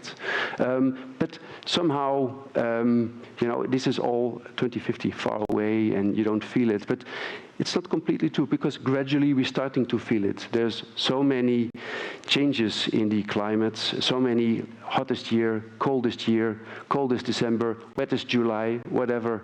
It's going to add up. We feel that the climate is changing, and I think there's only very few people maybe in here that are still denying that. And if you quantify it, you also see this kind of increase over the decades. It's getting worse and worse, and it's costing a lot of money. What is also a new phenomena, basically the only way to make change is a good crisis, and we got one. There was the invasion in Ukraine by Russia, and that basically triggered Europe to finally decide to take that big step and to say, let's get rid of that gas pipe and let's try to be self-sufficient. And that unfortunate crisis led to the fact that the state leaders of those countries along the North Sea to finally sit together and come up with this brilliant idea to maybe, shall we collaborate in our energy project in the North Sea and create some kind of ring. So what happened 14 years after we started the project was that they have signed this declaration, the Ostend Declaration, where they basically agreed to kind of invest together in such a system in the North Sea. Where are we today? Well, I think this year we are the first time at the level that the renewable energies are the main source of energy. Coal and gas are almost as strong. But you see there is kind of some optimism in here. We're actually making progress. We're kind of taking steps. Now, going back to China, the situation is a little bit different. We see that in China, the consumption of energy in the last 20 years has increased dramatically. But we also see that in the last 10 years, the amount of renewable energies has also expanded. And it seems that it's about 10 to 15% overall that's renewable. But the investments are huge in the sector. If you compare now not energy, but you compare carbon emissions, you see that China is a world leader, unfortunately. The carbon emission of China equals that of the US, Europe, and India together. So there is still a long way to go. Also in China, of course, they feel the urgency now because also the climate has been changing here. But things are going fast. So I want to kind of end this chapter basically with a kind of positive note, namely that it seems that this year is the year where the carbon emission is peaking. And after that, we expect that the carbon emissions will actually drop gradually. So I think we're at the kind of points where we will see progress and advancements. Now, the last few minutes, if I may have them, I just want to come back to this project that you saw at the introduction already. It's a project, it's a master plan in Chengdu. It was a competition from 2020, and we won it actually. You see that L-shaped green banana in the center, that's our plan. It's surrounded by another huge master plan, which is kind of based on the typical blueprint that I explained before. The brief was to provide a future city. And for that reason, we took this as an opportunity to actually define new drivers, get rid of the focus on car mobility and not look at real estate purely as something quantitative and money-making. I think, as this was also in the COVID period, I mean, I think it forced a lot of people to think about where do I want to live. There's advantages in cities. There is a need for high density if we want to make it sustainable. At the same time, there is inherent beauty in the countryside, in the landscape that we are, let's say, missing, that we feel detached from. So can we create a project where we kind of combine the two? It's not a preservation project of landscape, it's impossible, but can we do something where we combine the two? And what we found interesting is that in this area, which is at the, let's say, the offspring of the beginning of the Yangtze River, is in this green area, you have these Linpan villages, small communities, micro communities that live within the green fields, produce them, consume them. So it's a very balanced relation between the people that live there and the immediate surroundings. And we found this beautiful old map of Chengdu, the area around Chengdu, where you see that these Linpan villages, they were kind of dotted in these little circles. And if you look at it, I mean, it's basically a blueprint, literally. They take the water system as the basis for strategic planning. Where do you put your Linpan village, and how they, let's say, relate to each other. So very fast, I mean, that's what we did. We took that concept of Linpan village and we dropped 6 clusters in the kind of existing terrain. The difference with the surrounding master plan is that we didn't bulldozer them down. We didn't flatten the hills. We didn't let's say, redirect the waterways. We kept it. We kept it as a basis. We studied them, and on that basis, we designed also the urban structure, the real estate, the buildings. So they have a very direct relation also to the surrounding park, which is basically a future garden. It's a combination of preserved area, but also recultivated area.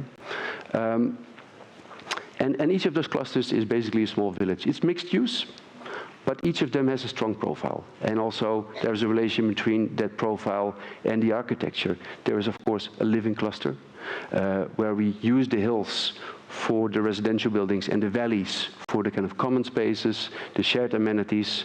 We link the water system such a way that if there's too much rain, we use it later for the farming. This is sorry for all the green, but without green in an image, you don't win a competition. So we have to exaggerate it always a bit. There is a laboratory cluster, a pentagon-shaped volume where the infrastructure is lifted up.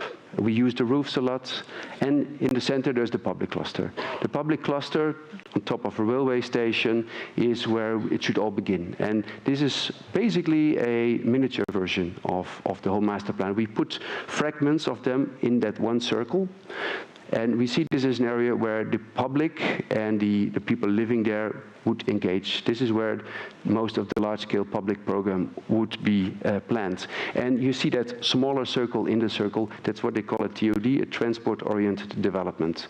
It's on top of a train station. That's usually good to put lots of square meters. Typically that means in the center you have the super core area. That means very dense, no public space, just a lot of buildings. But we lifted it up, so we call it the super green area. And with this last image of the TOD, I'm come to an end of this presentation. Thank you. For showing us how we can better use sustainable energy sources. Coming up, we are here to discuss driving innovation in entrenched industries. At any time during the day, please make your time to check out Room 1L and grab a coffee there.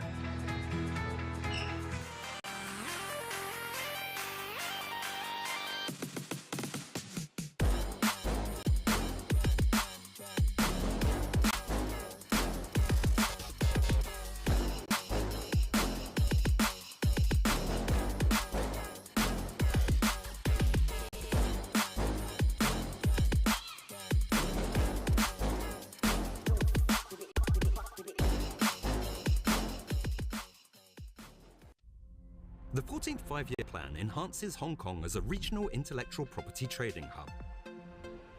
Hong Kong has a sound legal system, top professional services, and robust intellectual property protection, bringing business opportunities to all. The Intellectual Property Department offers upgraded training courses to establish the expertise of managers in enterprises and enhance competitiveness while providing a free legal consultation service. For details, visit ip.gov.hk.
Welcome back to BODW 2023 Summit. Coming back refreshed, be prepared to be inspired by Dr. Roland van der Bosch, Head of Innovation for Rabobank and CEO of Rabo Carbon Bank, in his Power Talk on sustainable disruption driving innovation in entrenched industries. Please give him a warm welcome, Dr. Roland van der Bosch. Thank you.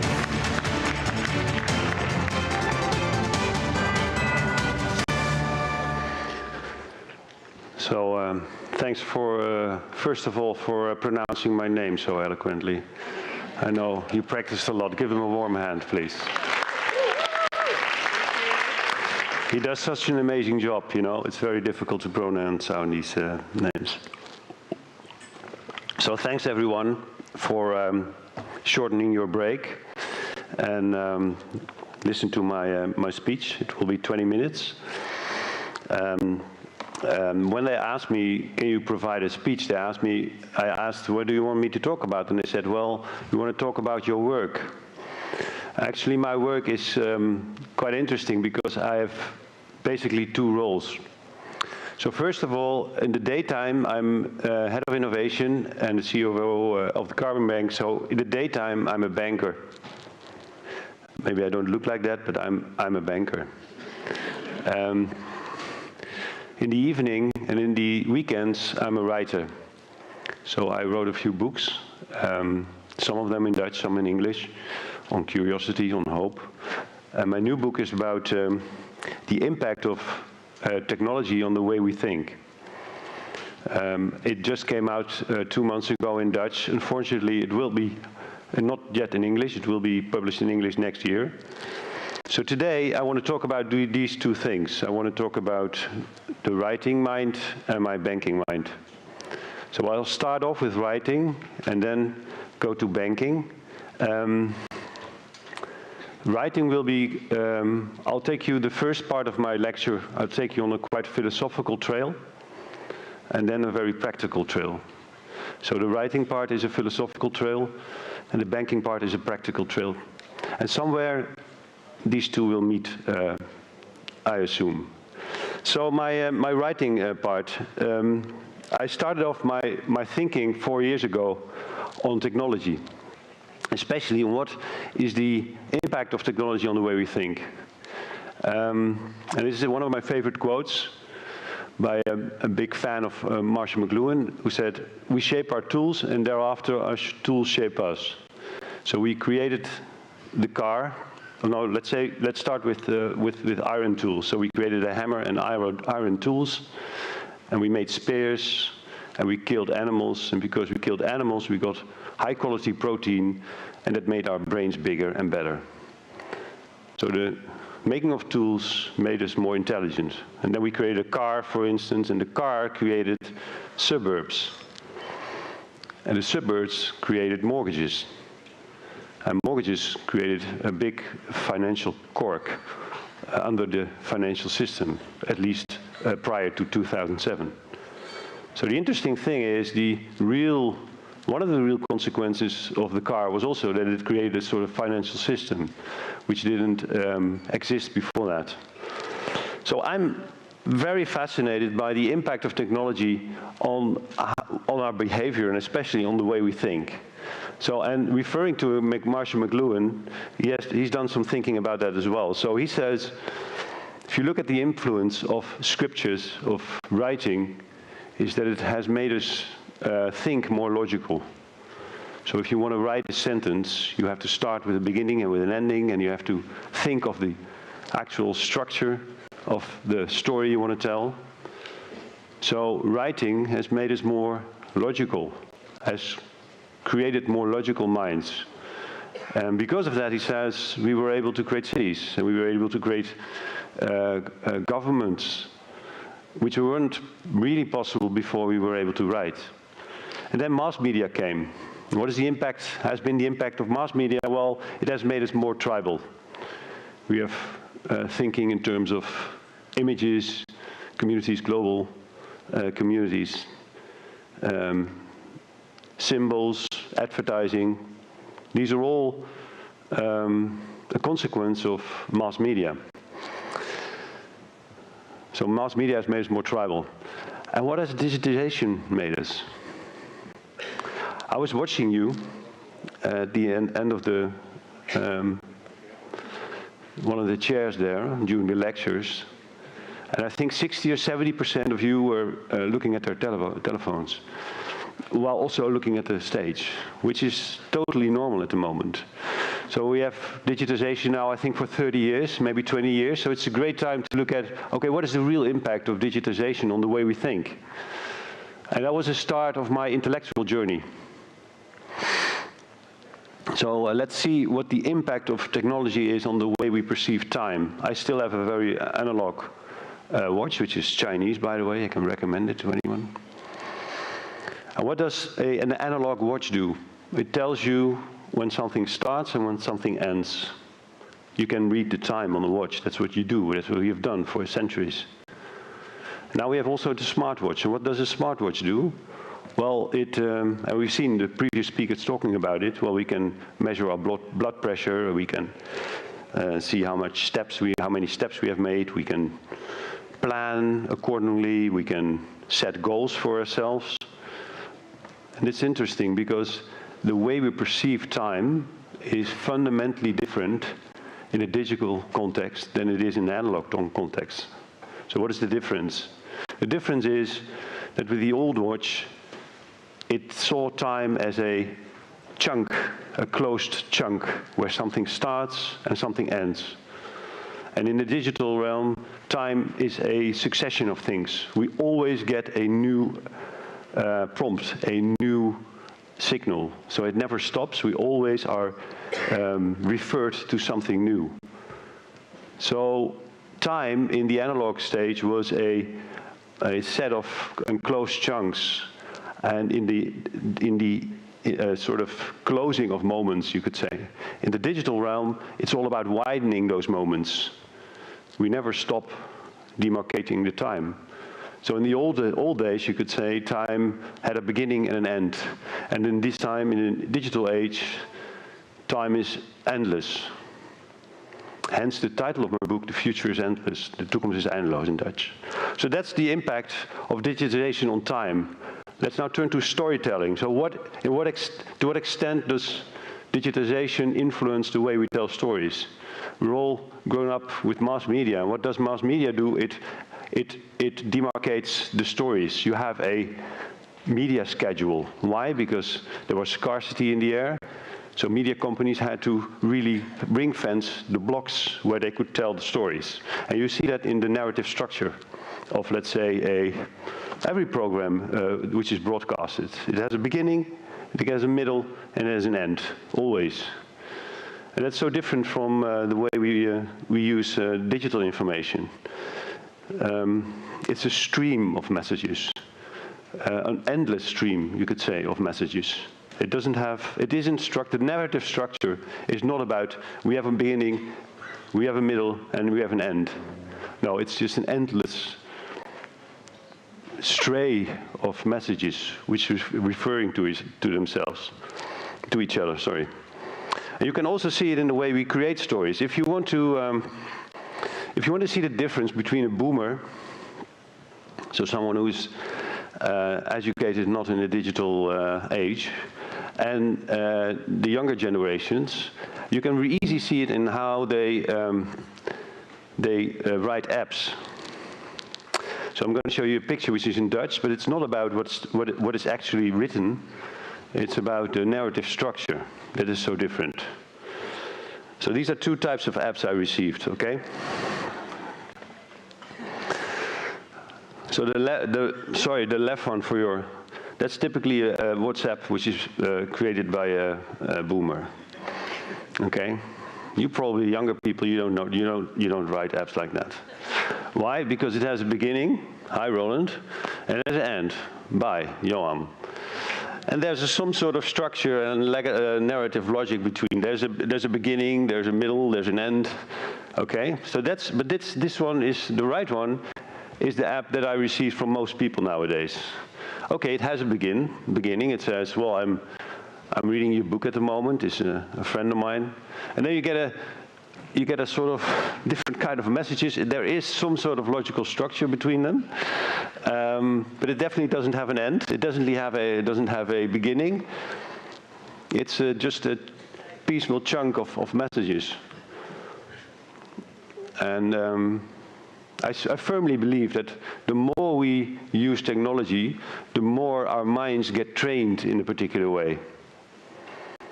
And here again, as the same with time, in the way we tell stories, we are trained, and we are training generations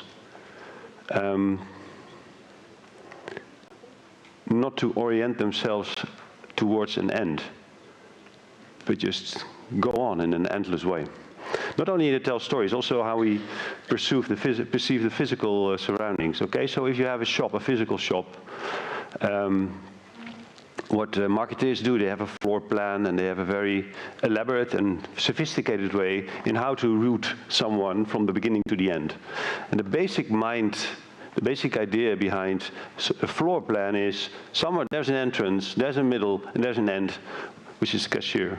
So the way to direct people through the room is to have some sort of a beginning, some sort of a mid, and then an end, which is totally different from e-commerce, because e-commerce is not structured that way.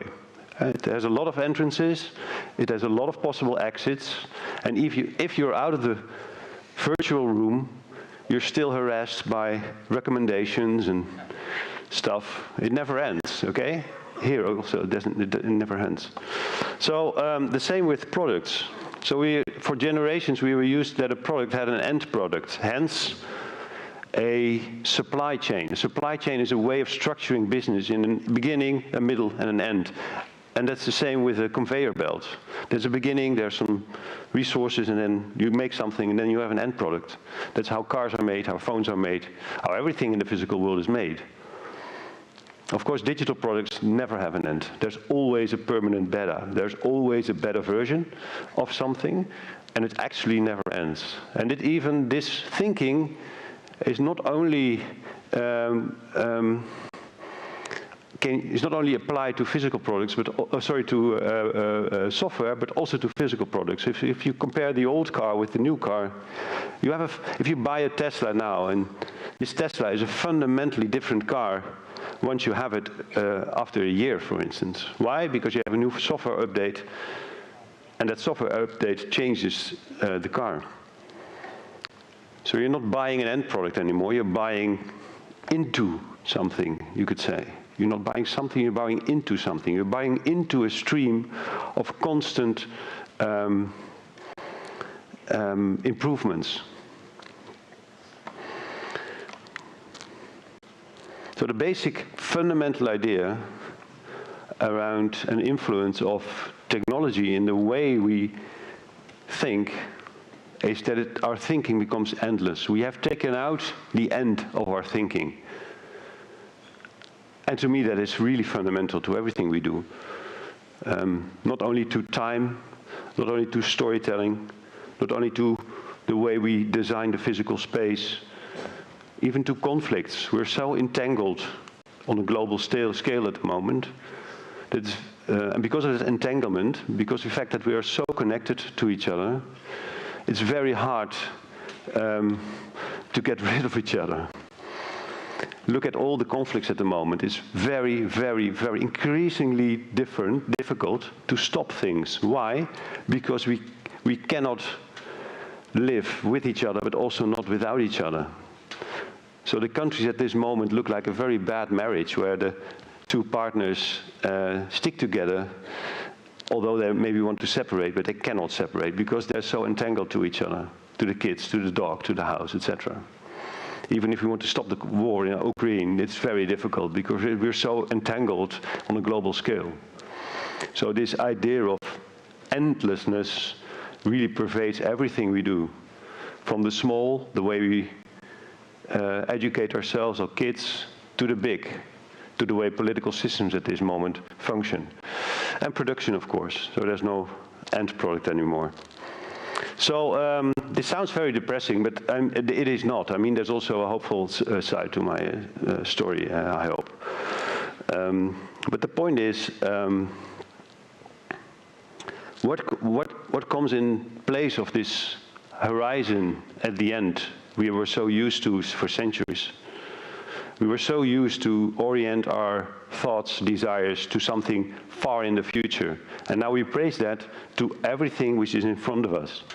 So instead of orienting ourselves to an ideal state, which lies in the future, we are training ourselves to look at what is in front of us, to the next step that we can find, or the next suggestion we get.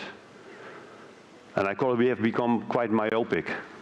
So instead of having a clear vision on a large horizon, we have just shifted our attention and our focus to lying what's in front of us, not only physically, but also mentally. I think the best example is Apple, okay? The brand Apple. It shows very good how this system of thinking is influencing business. I actually started my career. I have a very strange career because I started my career in advertising long ago, 30 years ago. And at that time, Apple was the absolute icon brand there was. It was really, really icon. And what Apple did very well is they created an ideal of the creative individual. There is this creative individual, and you have to all, if you buy Apple products, we're all relate to that star in the future, which is this creative individual. And this created the iPod, etc., all the big, great Apple products. Nowadays, Apple is in the medical space as well. It's very strange, but what does medical things have to do with the creative individual? Hardly anything. But if you asked Tim Cook is why he creates those products, he says very interesting. He says, we've gone into the Apple Watch business, which has gotten us into wellness and health. And this is interesting. We keep pulling that string to see where it takes us. So business nowadays is not about we have this far horizon where we want to come to. No, we have data, and these data impulses, they actually steer the way we do business. Again, it's very pragmatically, step-by-step innovation instead of something, let's say, more idealistic. And this is interesting. I think this is a really an interesting way of how I think technology has made us more tinkerers than artists. So, this is a disadvantage of technology. We just only look at the next step. And we forget to look at what's around us. So one of the things I apply daily in my business and everything I do is let the computer be the deep mind, okay? And let us be the open minds. So the only thing I do every day is to make sure that the mind of my team is open and that we are able to look sideways. That's the only most important thing to do. So the computer looks more like a human. It can create stories. It looks like it has imagination, and before we know, we look more like computers, like algorithms, only looking at the next step. And this is something I think we have to be aware of. So this was the philosophical part, okay? And the key thing of the philosophical part was, technology is great, but it makes us myopic. And everything we do, we have to take a lot of efforts to create open minds. And to me, design thinking, I used to be a professor at Delft University of Technology, totally unfamiliar with the field of design. And to me, design thinking, or thinking in terms of design, has to do with that. Has to do with how can I combine things that seemingly do not relate to each other into something new. How can I make, for instance, contradictions more productive?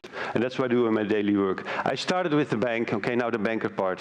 I started in the bank 4.5 years ago. I didn't know anything about banking. I didn't know anything about food and agri. Rabobank is the biggest food and agri bank in the world. We're very big in, so we service a lot of very, very, very big farmers. Everybody said to me, okay, great, you're now a banker, please find our new derivative or come up with a new financial product. And instead of that, we did something different. We said, okay, there are 8 million smallholder farmers in the world. 800 million, 500 million of them, a lot of them, they suffer from degraded land.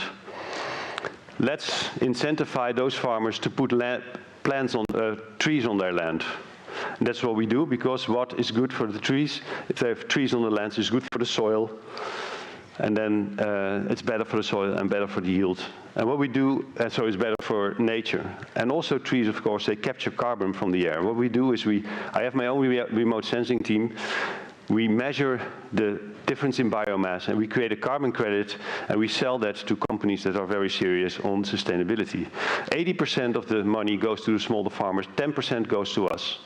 We have now onboarded 250,000 smallholder farmers. We're going to 400,000 next year, and we go to 7 million in 3 years.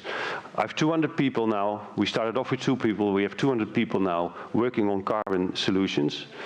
We created a carbon bank where we provide carbon sequestration solutions all over the world, using the land of help our clients, all the big farmers, to use their land to sequester carbon and make a bank, a nature-based bank out of that. Why we were able to do that? I think we were able to do that because we're constantly in everything we do, don't only look ahead, but also look sideways. And then even you can change a financial institution to something for the good. Thank you very much. Thank you, Dr. Roland van der Vange, for your sharing. Now, next up, we're going to bring a keynote on life-centered design, unleashing resilience in our ecosystem. This session will be led by Dr. Kige Mai-Vied, partner of JA Studio, a sustainable design leader and advisor to businesses, organizations worldwide, and governments worldwide. Let's explore how life-centered design can foster resilience in our natural world. Please join me in welcoming Dr. Kige Mai-Vied.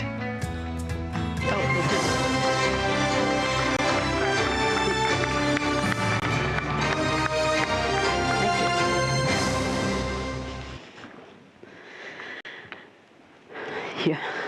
I have to stand here. I can't really see you. Can we get a little more light in the venue? Hi.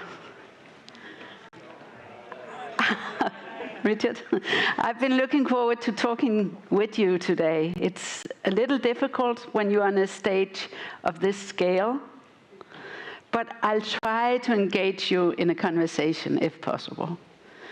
So if I say something where you disagree, or if you have a question, or if you just have a comment, please do not hesitate to interrupt me. That would be okay. So we've heard a lot of talks on a very large scale in these days, which has been really interesting. I would like to take you to the smallest of scales. I would even like to take you to a private scale. And I want to engage you in something that's very important to me. This is about game changers. And actually, this is not about me as a game changer, if I ever were. This is about how I change my game, which is a very different story. So, this is the title of my presentation, and I think it's quite impressive. And I'm looking forward to hearing that, actually. But maybe I should have decided on another title. It should have been this, and this, and this. Because apart from my love for you, down there on the first row, and our family, the biggest love of my life is plants. And I would like to talk to you about plants. Before I dive into love, let me just for a second let you know a little bit about my life, where I speak from, so you maybe are more able to understand what I'm saying. So we just heard a little bit about the North Sea. I grew up at the top of the European continent, in a small town. It's called Skagen. It's where two sea meets. We have a lot of wind up there. We have a lot of fish, a lot of fishermen, a very small community. My father was a doctor, my mother was a psychiatrist, and there was this sound in my hometown, bzz, bzz, bzz, bzz, all the time. And that was the radio. We had something called Skagen radio. On the radio, real time, we could hear the ships out on sea. So always, 24/7, this radio would go on in all homes in Skagen.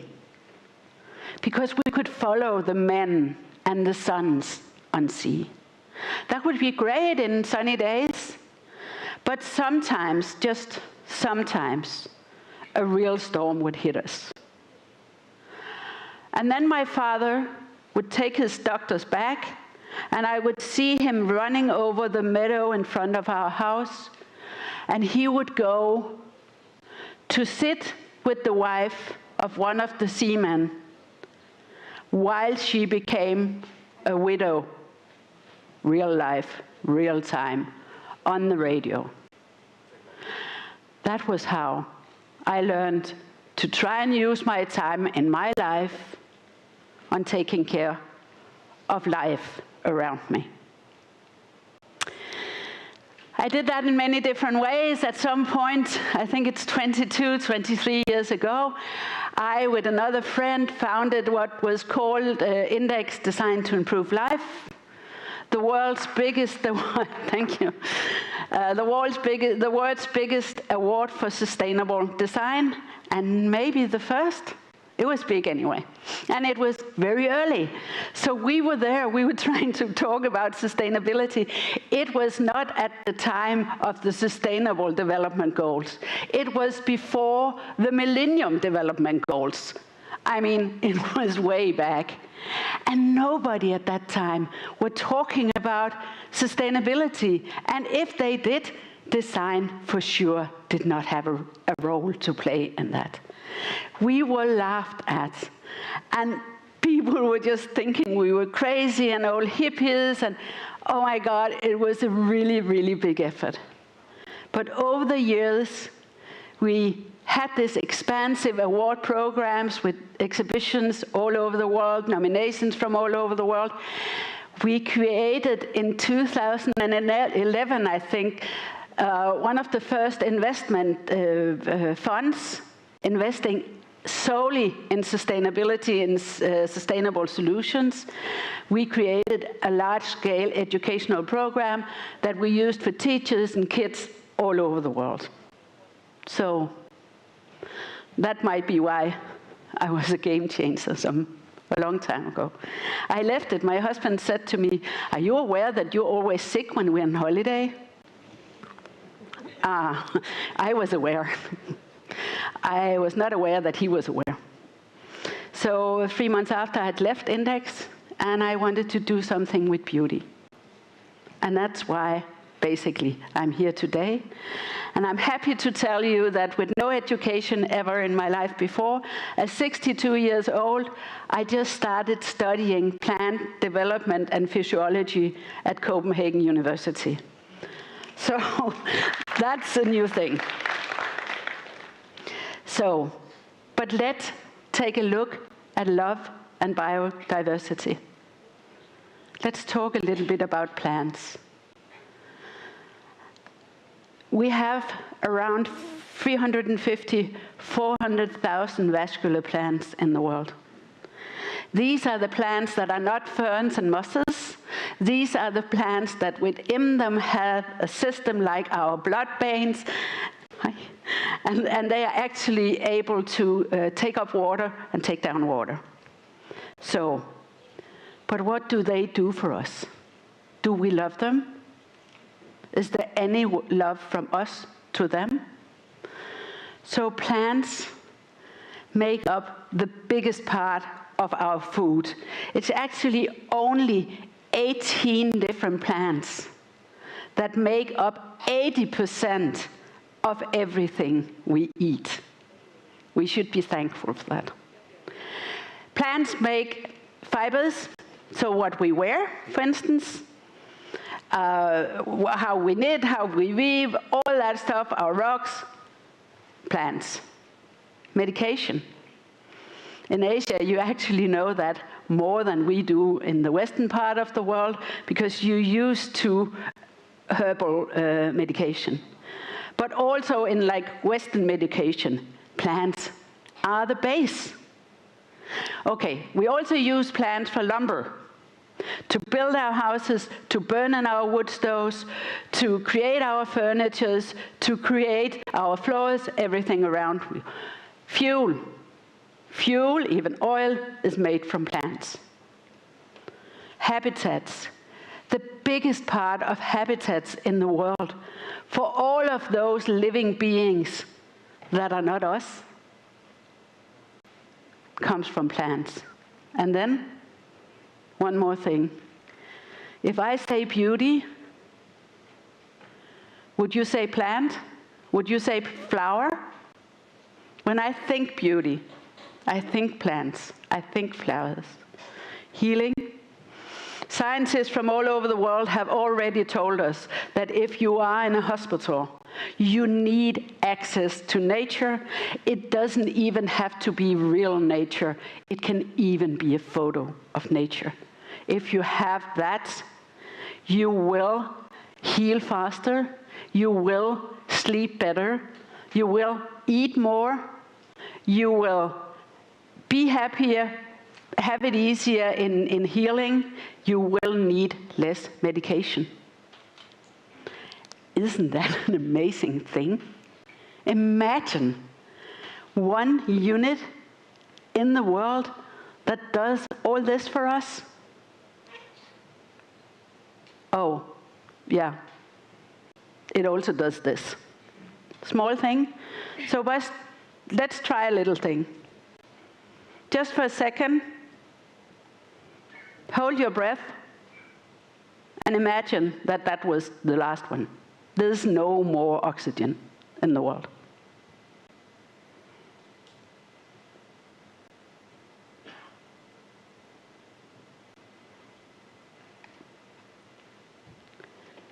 How is that? Should we just try it again to emphasize?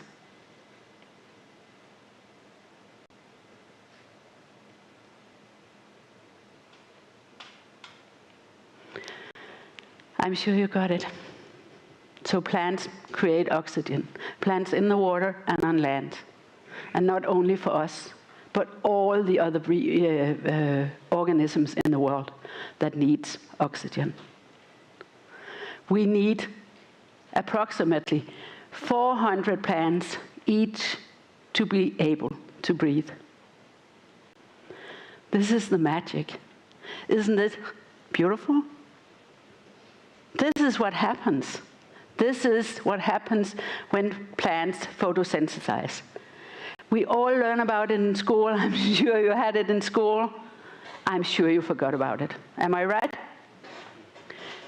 Do you remember what photosynthesis is? No? Yes? Maybe? A little bit? So basically plants, they use sun and water. They take in oxygen, CO2, and by that they produce the oxygen that we need and the sugar that plants need to grow. Can you imagine that when we need to grow, we need mass? We take in vegetables or meat or ducks or whatever we eat. And you know, the biggest being in the world is a tree.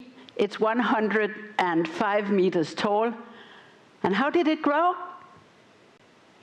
From water and sunshine. That's amazing. So, but topping all these benefits of plants, plants are a great part of controlling our climate. The reason for that is that they take in CO2 that limits global heating, but also when plants get warm, they sweat, a little bit like we sweat, so they send out water vapor, and that also limits the heat on the world. So one of the things we can do, or the most important thing, is to get more plants on Earth. So do we love these amazing beings? Do we love the beings that create our oxygen? No, not really. What do? We kill them. We just kill them. Right now, 1/5 of all plants in the world are dying. They're dying due to us. This is the biggest extinction. This is called the sixth extinction. It's the biggest occurrence ever in lifetime, in the lifetime of our planet. It has happened before. Now it's happening at a speed that was never seen before.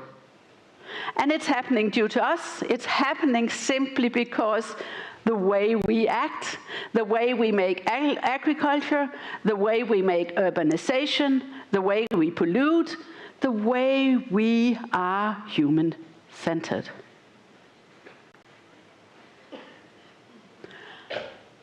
I call this bio-suicide. Because we're killing the beings that are most important to our own health and well-being at a speed of 1/5 of all of them are dying out now. So in a sense, we commit a strange form of suicide by doing this. Maybe we should start thinking about how to stop that.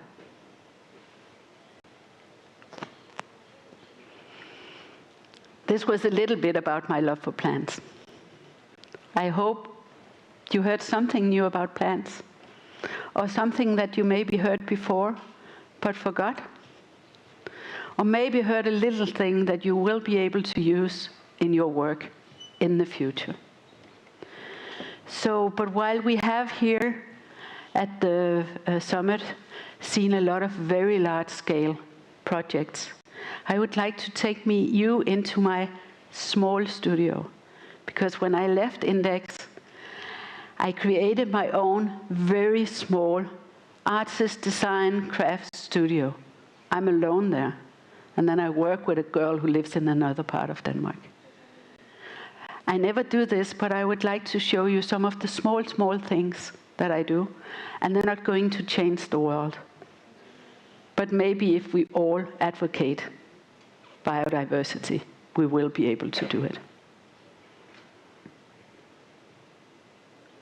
So, I do this project with a girl called Maria Viftrup. You should check her up, she's quite amazing. She collects dust, so yeah. This is, if you imagine a social housing area in Denmark. It's housing around 2,000 people. It was designed by a famous Danish architect called Kai Fisker in the 50s as a social housing area. But this area has been tumbling down the slopes ever since. It was at one time considered a ghetto in Denmark, which is not as bad as it sounds, but anyway. They are derived of art, design, and crafts out there. There's nothing. So we started to build this thing. These poles, we have 150 of them. They are basically inspired by Japanese gardening. So in Japan, they have these beautiful ways of protecting old trees. Maybe you've seen it, like, you know, trees get crutches, or you tie a rope on top of a tree to prevent it from breaking under snow. So because on the area, in this social area, there are very many lark trees, and they're getting old. They are protected, but they're dying. So the biggest of these will protect branches of these old protected lark trees by simply going up here and protect them. They will not hold the tree, but they will protect it, maybe the experts say, for 15 or 50 years more than what their lifespan would be now.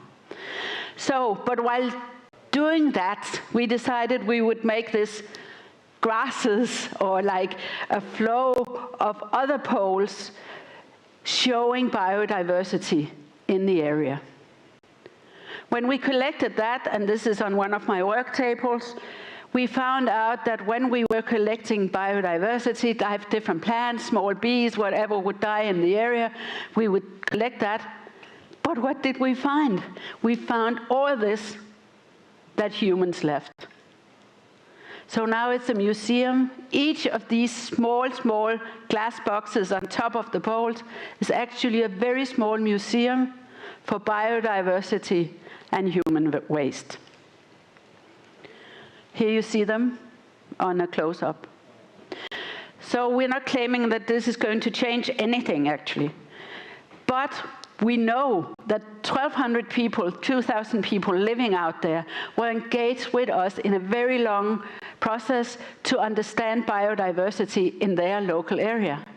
So we know we have a generation of kids out there now that understands the plants they have and understand why it's important to protect the plants. So that was one project. These, do you recognize them? This? This? I know you know this one. This one is actually capable of crossing the Atlantic Sea without being harmed. This one is a coconut. This, do you know them?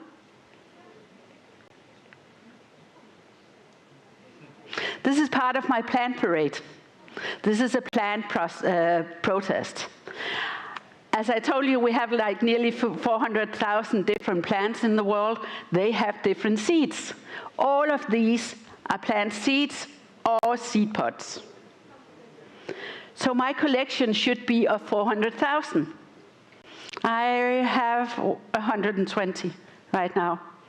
So, but what happens when I do this is that people say, "Whoa, my God, Kiki, what is this? This is so beautiful." What? They've been there all the time. They've been around you. You never noticed them before. The reason you notice them now is that I put some color on them and gave some of them some small accessories. Then all of a sudden you noticed. But these are the magic small seeds that actually secure that we can have plants in our world. So just a little warning, I'm going to talk about kids that dies, so if you hate to hear about that, please close your ears. This is a piece I made from the Danish National Hospital on the maternity ward. There's this 2 rooms. They're called the rooms for losses. This means that if a child dies in your womb and it's too big for abortion, you need to go in and give birth to that child. As all of us can imagine, that is a horrible situation. So in creating the new and maybe best children's hospital in the world, the hospital asked me what we could do about these rooms and asked me to do some art or some design with them. They did a lot, all the doctors, all the professionals, and I did this, for instance. So we're in a situation where the females coming into this room, some of them stay in that room for 7 days with their dead child. It is a difficult environment. I created this. It's created from very different parts of plants, so it's basically new species. And then it's not only the flower part of the plant, but also the root part. And since the hospital is very rigid on measuring what works and doesn't work, we know now, a year in, that this is what gives comfort to the females in that situation and those very, very horrible to be in rooms. They are combined with a system of notepads and pencils and so on I created for them, so they're able to create their, or draw their stories. They look like this close up, so these are new plants created. So this was just 3 of my own small works that I'm able to do in my own small studio in Copenhagen. So if we have to lift ourselves to a higher level again, outside of the small studio and outside of knowledge about plants, I would like to touch just briefly on what societies, businesses, designers, and Hong Kong could do to protect biodiversity around you. For societies, it's most important to work with legislation. EU is just now enforcing the new sustainable reporting system. I am on the boards of some big Danish companies, and it's a struggle in the boardrooms. You won't imagine how horrible it's felt that you have to do kind of legal reporting on sustainability. We have 12,000 markers in one of the companies I'm in that we have to report on. And it has to be so well done that our accountants can actually sign it off. It's a chaos. And to me, it's one of the best things that happens, because now it must be taken seriously. You need to report on sustainability on the same level as the precious economy. We need to have legislation that gives legal rights to plants or natural objects or beings or whatever. We're starting to have that in small scale. There's a river that got its own legal rights. And that basically means that this river, if anyone harms it, it can be represented in a courtroom and have a court case protecting itself. That also happens to trees around the world.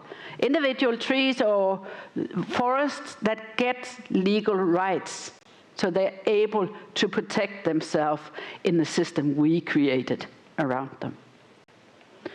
Then we need to do biodiversity reserves on large scale. We are on their land. It's not that they're like welcomed on our land. So that was for society. So businesses. I always hear when I talk to businesses, but it's so it's so expensive to start working with sustainability. Oh, biodiversity, it's even worse. Sorry. Yeah, that's because you do not calculate the costs of nature. That's because you're not able to calculate what it would cost you had you no oxygen, no fibers, no medication, no lumber, nothing. Or if you had to calculate the costs of polluting a river. If you do not calculate those costs, and if you allow yourself to ruin what is common to all of us without paying for it, that's why you make a calculation mistake. Of course, you need to make all your properties green on top, on the floor, in between, everywhere. You need to remember the EU legislation coming up, because that has, what is that called, serial responsibility. So if you're not, if you want to export to EU, you need to get your game together. And Edmund Lee told me that this is also happening now in Hong Kong. One more thing is that you need to listen now, not later. That goes for everybody, but specifically businesses, because businesses tend to be super conform. You need to be first movers, not wait until all the others do what you're supposed to do. That happened in sustainability, and that was just too late. We missed so many opportunities. So businesses, designers, I think what I would love the design community to do is to stop focusing on CO2, keep that focus, but take in all the other focuses of sustainability. And I've heard several times here that, yeah, maybe we heard a lot about sustainability and it's getting a little tiring. No, it's not. It's not. We haven't heard enough. We need to hear it again and again and again until we save basically the planet. So you need to be sensitive to local ecosystems. You need to understand them. You need to understand what you're messing with. So even if one species dies out, it can kill all the related ecosystems. So be careful what you do. Of course, you need to support plant life. You need to make corridors. You need to be, plants also need to be able to move. And then you need to understand now, not later. In every company, in every design company, you need to have people that focuses on understanding not only CO2, but the big part. I have to end now, in a second. So, what in Hong Kong? The best thing about coming into Hong Kong is when I come from the airport, I see the peaks. It's just puzzling to me that the peaks are still there. You know, this must be the most expensive real estate in the world, and the peaks are there. So keep them. You have 3,300 plants, different plants in Hong Kong. 17 of them were first found here, and you have 7 plants in Hong Kong that are nowhere else in the world. You are the sole stewards of 7 plants. Take care of that. But I would urge Hong Kong to do something more bold. First of all, recognize that in the future, what is valuable, that's not going to be brands. It's going to be nature. You need to recognize that. Nature will have so much more value in just a few years than all the brands in Hong Kong combined. And then I would propose that you in Hong Kong simply link your currency to nature. So if nature is bad, currency go down. If nature is good, currency go up, or economy. That would be a bold thing to do. So, on an ending note, I would like to say that there's one thing I regret in my long life in design. In the early years, I was a vocal and loud advocate of human-centered design. I regret that so much. It was such a fail. So therefore, if this could be the only thing we learned from Business Earth Design Week this year, and it's not, because we learned a lot, please stop saying human-centered design. It needs to be life-centered design, organism-centered design, bio-centered design. Somebody might be able to find the right word. Plus, please remember, human-centered design is what got us here. So, this is about trees. The oldest tree in the world is 4,850 years old. Come on, I mean, the oldest person is like, what, 102 or something, I don't know. Plants have all our senses and 6 more. Can you imagine that, having 6 more senses? The biggest things on Earth, they grow from water and sun. Plants can prioritize giving nutrition to their siblings. They know their siblings or their offsprings.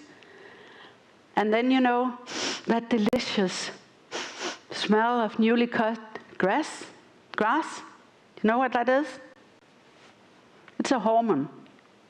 It's a stress hormone. Grass is basically calling for help. Thank you. Oh, yes. Thank you, Kiki, for sharing your love of plants. It's very important that we understand now and not later, and Kiki definitely showed us that. Now, next up, we'll be diving right into a DFA special sharing on beauty without borders, an enchanting journey across time. Our speaker is Jiang Chongar, co-founder and designer of Shangxia, an artist of Tianyi Foundation. We're here for a treat as Chongar is known for her mastery in combining traditional craftsmanship with contemporary aesthetics. Please welcome Jiang Chongar. 给我那个东西呢？我那个。Welcome. 你好，你好，你好。谢谢，谢谢。哇 ，Find the place. 大家好，How are you? Today is not a speech, it's more about a sharing. Before today's sharing, I got a call with the organizer.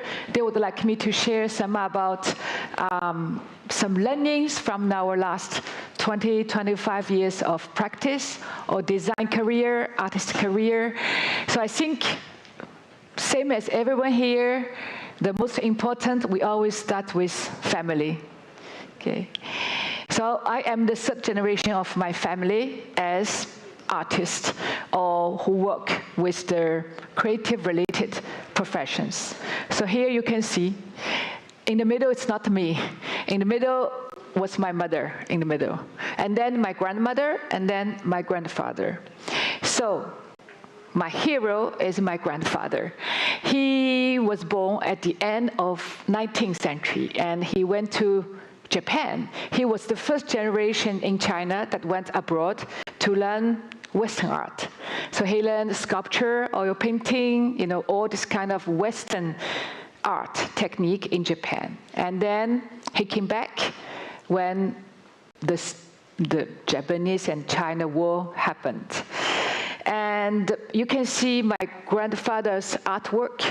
For me, it's very contemporary, 100 years ago, that he absorbed the oil painting style, you know, invite that into the ink and the brush painting. So I think he's doing this kind of West and East dialogue 100 years ago, much earlier than me. And my 2nd generation of my inspiration is my father, here. I follow the family name of my mother, so my name is Jiang, but his name is Mr. Xing. And he designed Shanghai Museum, maybe you have been already, or the Bond, you know, in Shanghai, and many other culture-related projects. And so I think it's very important to get inspired from the family, but it's also a challenge.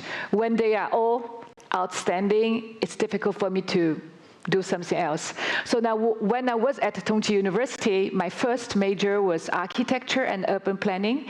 And then after 1 year, I decided to change into design, into art design.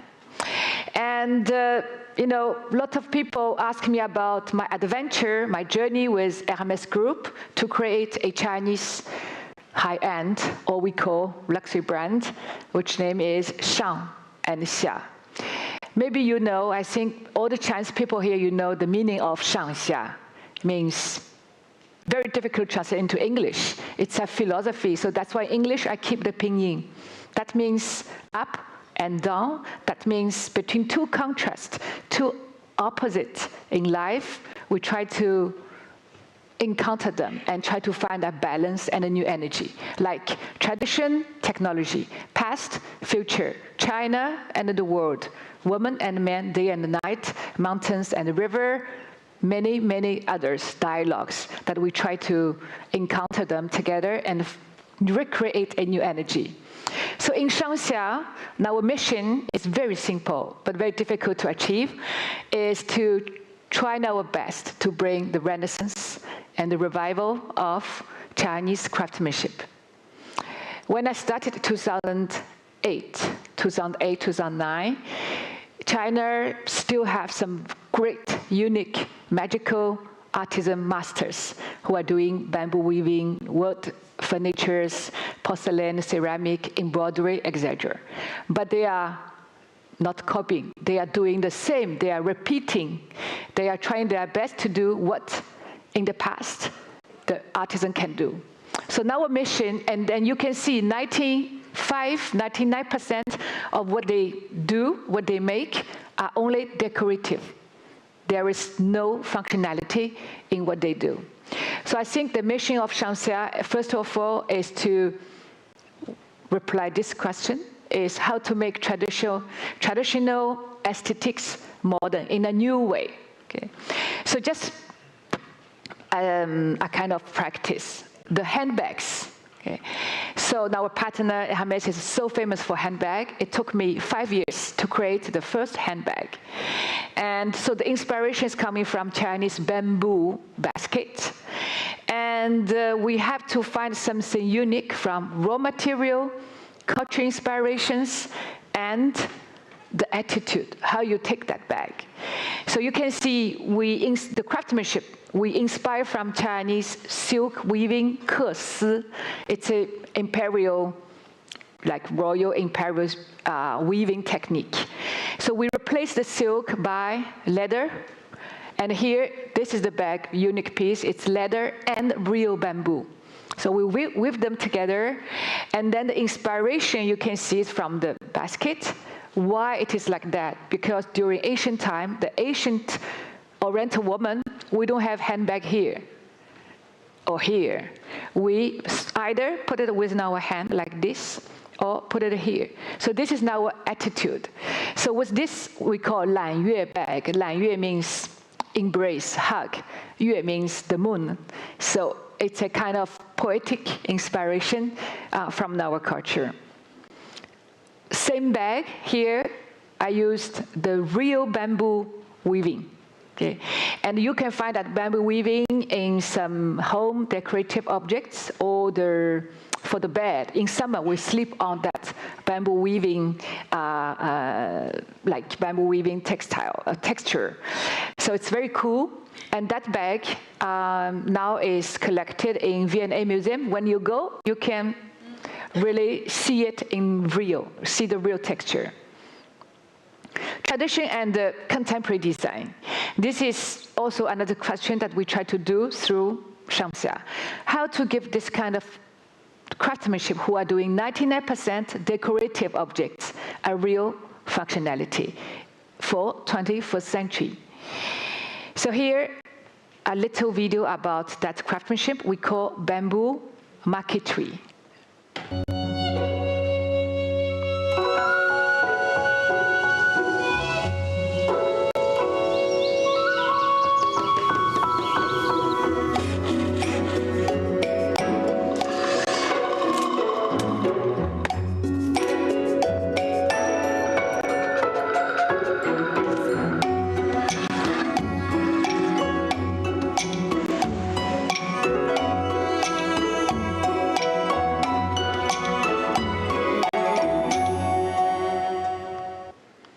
30 seconds, but a real object made by this bamboo marquetry is 1 week, 2 weeks, even 1 month, depends on the design. So traditionally, this craftsmanship is only used in a very decorative way.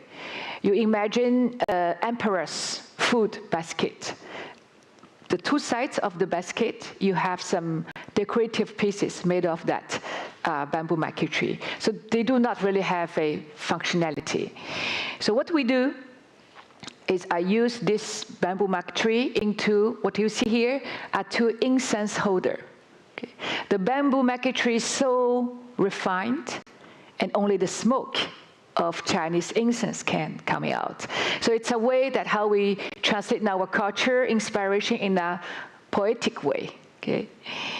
And then when you make that bamboo marquetry a little bit thicker, from 1.5 millimeter to 5 millimeter, so the strength is much stronger, then we can do some screen or some bigger, stronger designs related with space.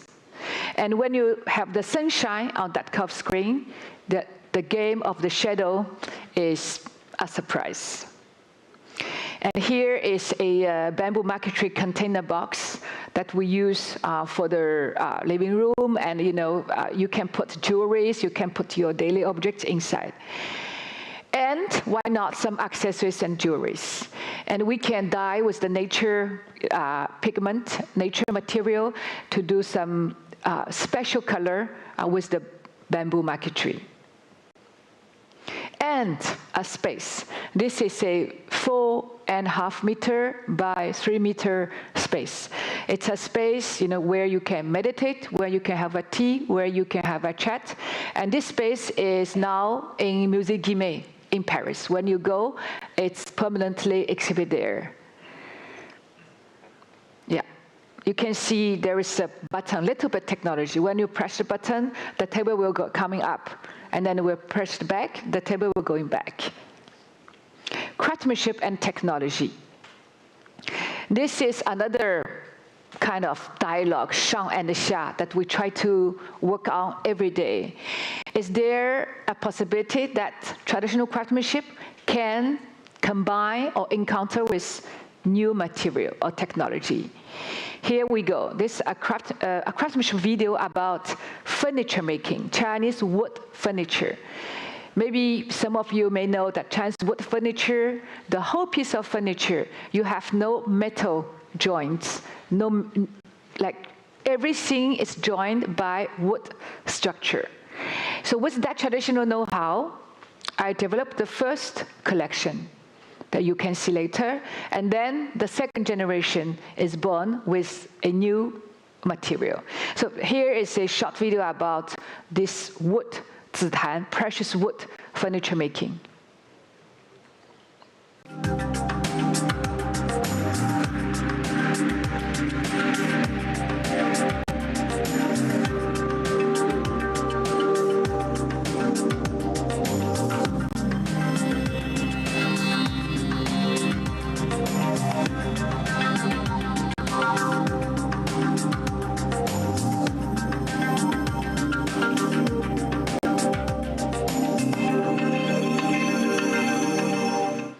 Seconds, but a real zitan, precious wood furniture needs 9 months, 1 year to produce. So here you can see 3 generations of chairs. This side is an antique Ming style furniture here. And in the middle, it's our first generation zitan wood furniture called Da Tiandi, Grand Sky and Earth. And the last one is second generation of Da Tiandi chair. It's made of carbon fiber. Carbon fiber is very light and very strong, but this carbon fiber chair changed the total proportion, of a Ming chair. Because normally you can see with the wood chair, the sitting part minimum, we need 2.5 to 3 centimeter. And with carbon fiber, the sitting place, we only need 8 millimeter. And the legs, everything, the proportion, thanks to the new material, can be totally changed, a new surprise. And with this carbon fiber new technology, I use the same way of traditional wood join, the traditional join with wood-made furnitures. So this is also, you can see how this furniture has been made here. The separate pieces have been made by the new technology, but in the end, we still need hand to assemble them, and we call it a new craft. And in the top of that arm, if we see close, there is a small piece of precious wood just here. And I insist to have that because when you sit here, your hand will be here like this, and you will keep touching that part. And within time, that wood will take different color, different texture. It's it will leave some traces with time, with you, the user. Okay. How to create new emotional value of Chinese traditional culture. This is another craftsmanship that we try to bring it with a new role or new way to exist in our daily life. It's about felt. If you have been in Mongolia, in Mongolia, people live with felting craftsmanship. So they felt the yurt, they felt in the blanket, lots of things, but they use wool. And I spent like 2 years to replace the wool by cashmere, because the feeling is much more softer, and it's much lighter, and it's very warm, and it's very refined. But we keep the felting craftsmanship. What is felting? Is that you have to comb, you will see later, comb the cashmere raw material many times that it becomes so light like clouds. And then within that, you use a very special soap and some water, only with your hand. The whole piece of clothes, no sewing machine, no scissor, no needle, only two on our hands. All gesture you can imagine, it's like a sculpture. So I call this collection sculpture. So you can see this is felt, 30 seconds video.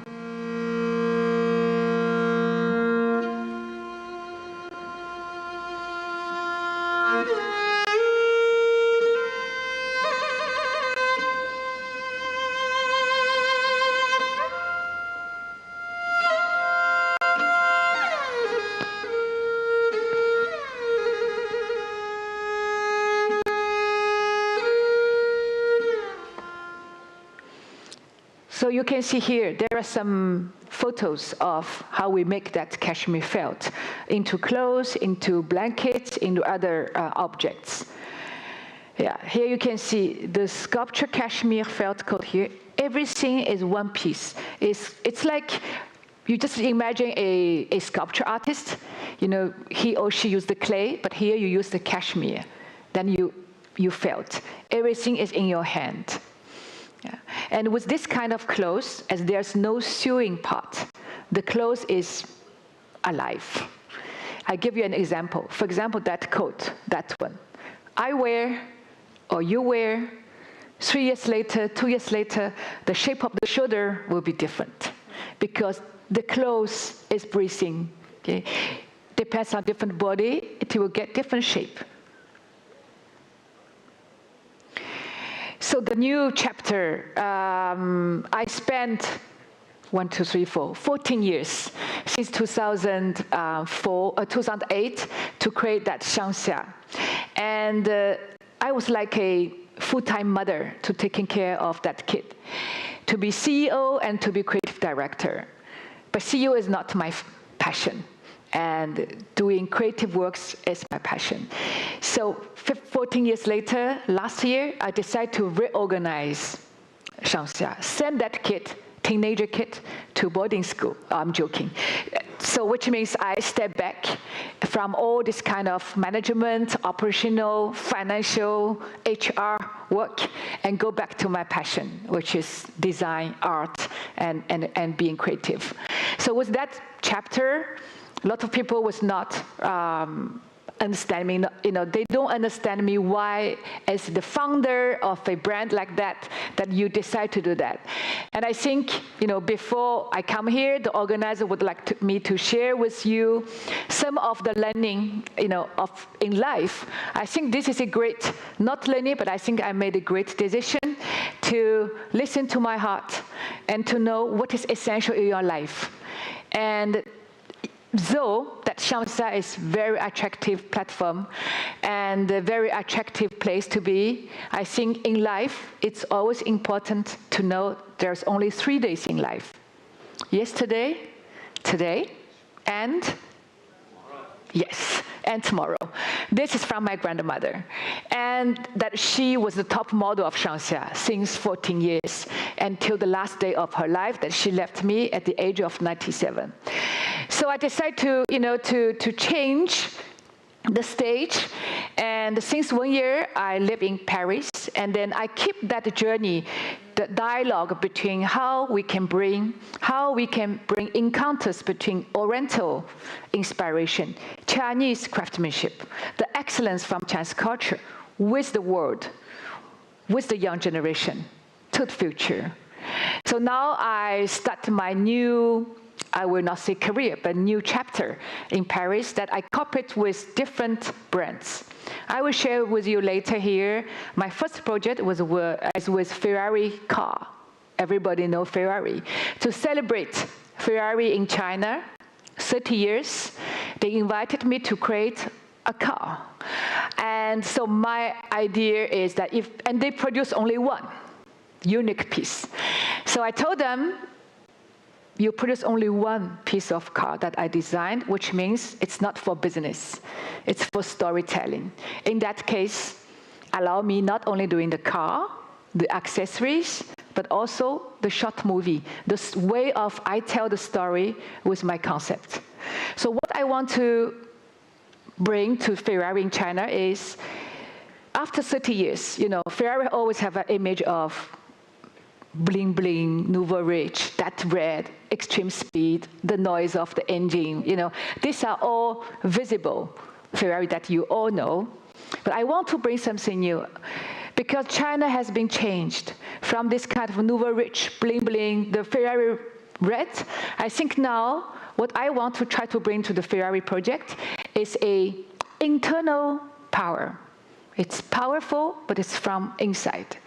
I want to bring, it's still the extreme speed of Ferrari, but poetic. It's a music concert between Ferrari craftsmanship know-how and the Chinese craftsmanship know-how. So my car, not mine, the car called Origin. We all back to origin of craftsmanship, of the life, of the nature, of the art of living. So you can see, I will show you here a short film that I made with a very young team together, where maybe you can feel and understand my interpretation for Ferrari for the next step in China.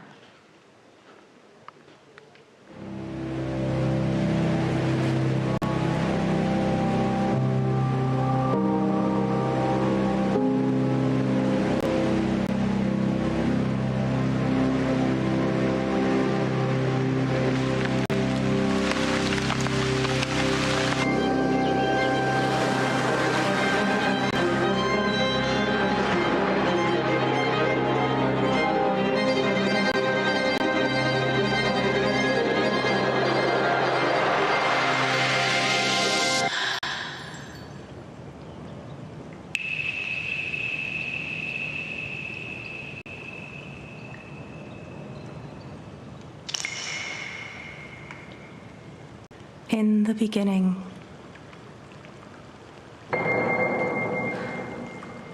there was no time.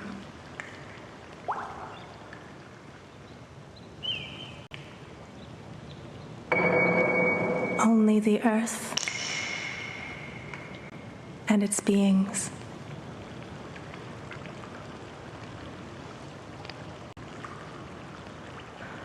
In the beginning, there was a lake, the sky heavy in its elements,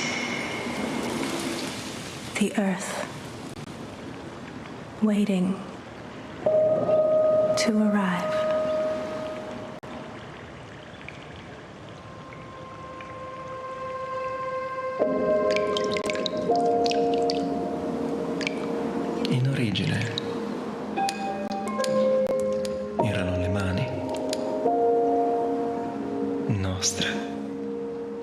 e lievi come luce, a disfare l'ordito della terra e schiudersi, aperte, trovarsi.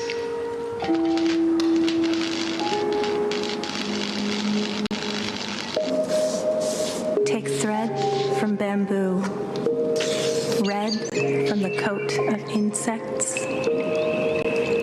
silk from the skies, and weave it into a song of the past 5,000 years.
Okay, thank you.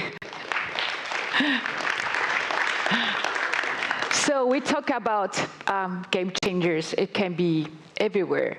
This is the way how we bring, now we're understanding and expression about a Western brand, get into the Oriental culture. It's a dialogue. Somebody like it, somebody do not like it. It's okay.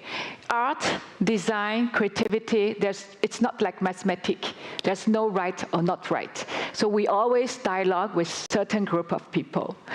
And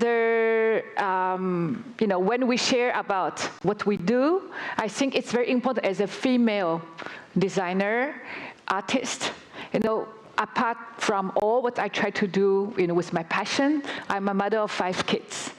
And what I think is important, like what I heard from, how you pronounce your name, Quiche? Kig, sorry, from Kig. French is quiche, so Kig. Yes, from Kig, love is very important. I think love is the most essential inspiration for life. And love is the most essential inspiration for changes of your life. So here you can see my 5 kids, and they bring me a lot of inspirations. And people always ask me, how can you balance your time between family and creation and career? You know, because it looked like impossible. And I think in the end, if you don't separate, you know, your family life and your creative life, the encounter, the beauty of contrast will make you like change your mind, like, you know, from channel 1 to channel 2, different roles. And also, again, I think it's very important to, because some young friends or young friends, they say, oh, I want to, quote it, sacrifice my family life, love life, before I get successful in my career. So I always tell them, don't do that, because there is no conflict in this kind of love, family, and career. It's one. So I saw a lot of young people here. I would like to share with you that do not wait. Do not sacrifice love, family, kids, even though you just start your career. You just start your career as designer or artist, whoever. When you meet a love, go for it. When you have the opportunity to make a kid, go for it, because this is a part of life experience. And next year, 2024, I only have 1 minute. 2024 is a special year. So it's the China and France 60 years anniversary of the diplomatic relationship celebration. It's the Summer Olympic in Paris. So I'm invited by Musée Guimet. I don't know if you know that museum, the very important Asian art museum in Paris, in France. So I'm invited by the Musée Guimet to create a mega art installation on the whole facade. You see the Musée Guimet here, the whole facade of Musée Guimet. And my work continues inside at the entrance lobby, historical library, roof terrace, and will be ended in the dome. So that will be inaugurated in end of April till end of December.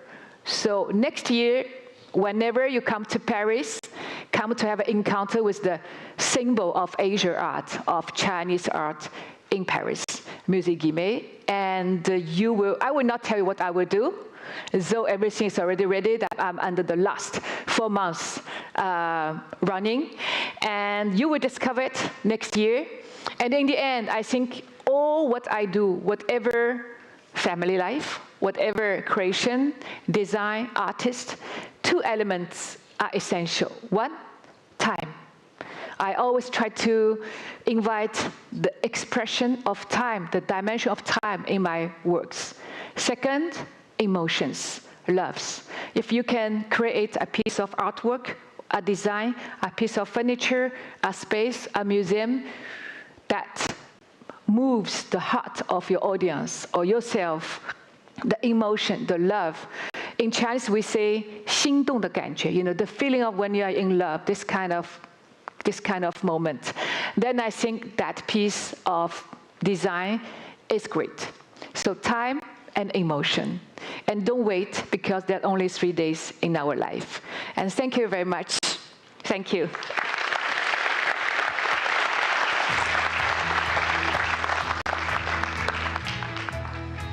Thank you, Chunghua, for your sharing, and we look forward to your creations next year. Upcoming, we will invite a return of speakers to emphasize the big ideas of the 3 days of BODW.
Babette Posselijn, writer and designer of Think Big, Act Now, Francine Huben, creative director and architect of Meccano, Kigemai Vied, partner of JA Studio, Dr. Roland van der Vorst, head of innovation for Rabobank, and Professor Viveka Chan, founder and chairman of We Marketing Group.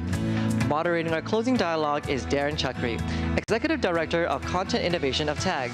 Please bring a warm welcome to our esteemed speakers and Darren Chakri. Well, thank you all, and here we are at the closing bell after 3 incredible days of bringing together some of the most brilliant minds, creative thinkers, game changers. And to me, it was all about walking away from here. Today, I looked at myself, and what I've learned and what the discussions we've seen over the last few days has been, you know what? If everybody that presented over the last 3 days was running this world, we'd be living in a completely different world. The world they presented was a world I want to live in. So thank you for all of the speakers, and sitting here today, it's incredible. Tomorrow, when you leave, I'm going to ask each of you one of this question. What did you take away from it personally? And what would you tell somebody tomorrow, Monday morning, when you return back to the hectic schedules? What's that one thing that you've taken away? And we're going to go down the line. Up first. Up first. Continue to take care of the planet. Continue to take care of the planet. Kiki, we know you love the planet. What's your takeaway? Actually, what I liked the most, Eric, was with you giving the award to Victor. I think it was very deserved. And then this feeling that the world is getting together again. It's been amazing being with all of you people here, just learning new things again, because there was so long time where we couldn't do that. Yeah, I think for the first time since the modernity, I think everyone in the world is talking about the same thing. And I think that is unique. And that is about restoring balance in nature. I'll be flying up to COP28 on Saturday for the whole week. And these are totally different contexts. I think the differences couldn't be bigger in terms of the kind of people that would be there, but they're addressing the exact same thing. And I think that is, this global dialogue is unique in modernity. Viveka? I think it's open-mindedness. That is, I saw a lot of new ideas, like open yourself not just to yourself, but to the planet, to plants, for example. And open-minded to history and merging history with functionality. So open-mindedness, accepting all these new ideas we've embraced as game changers. I was most impressed with how loving people are here and how friendly and kind. And on the other hand, I think that Hong Kong has still a lot of work to do before it can be really sustainable and get within planetary boundaries. But the two combined, I have a lot of hope for Hong Kong to at least start to want it and to make big steps, because I think you can do that. So I'm hopeful. Roland, you scared me with your 2 stories, beginning, middle, end, and putting up the next generation of what we're doing and how quickly we have to interact, engage. It's everything in front of us. But I was scared walking away. What's the hope? How are you going to bring back hope now? How do we, is this something that you said we have to live with now? How do we bring back life-centered, focus and I mean, every technology is an improvement, but at the same time an amputation. So you get something away. So you drive a car, and then suddenly people get fat because they don't move anymore. So, but throughout humankind, we've always been able to do something about this amputation. So we're going to walk now, we have the fitness rooms, etc. And that's the same with digital technology. So yes, it takes something away from us. I think the awareness, the bigger awareness, the openness, that's the biggest threat. But at the same time, I know we are so inquisitive. We find ways to, again, be open again. I think this is a great example. It's been interesting. We had a big sustainability conference, and I took more away from this conference, design leading the discussion, than I did at the sustainability conference, which felt more like a factory in a way, in an interesting way, rather than saying, how do we bring design back into the forefront of making this change? Vivica, you know. Yeah, I think I really agree with Putonghua just now. Everything starts from the heart. So I think we would tend, with all these new technology, we would get very much into the tactics, into the execution. But at the end, whatever we do, don't forget, it has to move the heart. And it has to start from the heart, start from love, before, it's ultimately, that's why you can do things better. And I think this is one thing, one takeaway I've learned from all the speakers today. And, all the great things I've done really start with the passion and the heart and wanting to do good. And speaking of doing good, love, you gave a very powerful speech on everything that you were talking about. And yesterday we talked about this idea is that we should ban the whole concept of human-centric because, as you said, that's what got us in here, right? So what's your perspective on life-centered design now? How does that, do we have to shift? How do we shift the big companies behind this? How do we amplify our message towards a life-centered position? I think we need to, first of all, it takes time. The sustainability discussion, when I started my journey there, it was in 2001. And I was so frustrated. And it dawned on the larger company in 2017. So it takes a long time to change anything. But I think what we can do, each one of us now, is just whisper to everyone around us. Life-centered, life-centered, not human-centered anymore. That's one thing. The other thing would be that if we get better at understanding each other and understanding cultures. So I learned so much from being here in Hong Kong, from understanding different cultures than mine. So maybe we could also understand different life forms. I think the understanding of people and organisms that are different from us is the most important starting point. So universities should do a lot, for instance. Schools, designers. Maybe I can add something to this. The last years I have been working on a design in an indigenous area in the United States, and I learned a lot about the indigenous thinking. So this thing of in there, it's that I felt like coming home. So a human is equal to a tree or to a flower or to. So that's so beautiful, and they have this whole this whole thing of sustainability is there already for hundreds of years. So you have to think in their philosophy in 7 generations. But I think it's very poetic to say so. Yes. So this whole philosophy it's very sustainable, and it's really thinking of the local earth. It's about the trees. It's about the difference between north, east, south, and west. What is the moons? What are the stars? What is the sun? And I think that's maybe also my philosophy, that the future for me is not back to basics, but forward to basic, about all these ingredients, even love. Yeah, you're right. And I think to what you were saying, one thing that can drive all this is curiosity. Yeah. I think that, in my business, we always look for something new. It's because you always have to be driven by curiosity to venture into the unknown. So we will always talk about humans, try to understand them. Now, maybe that curiosity really goes beyond that.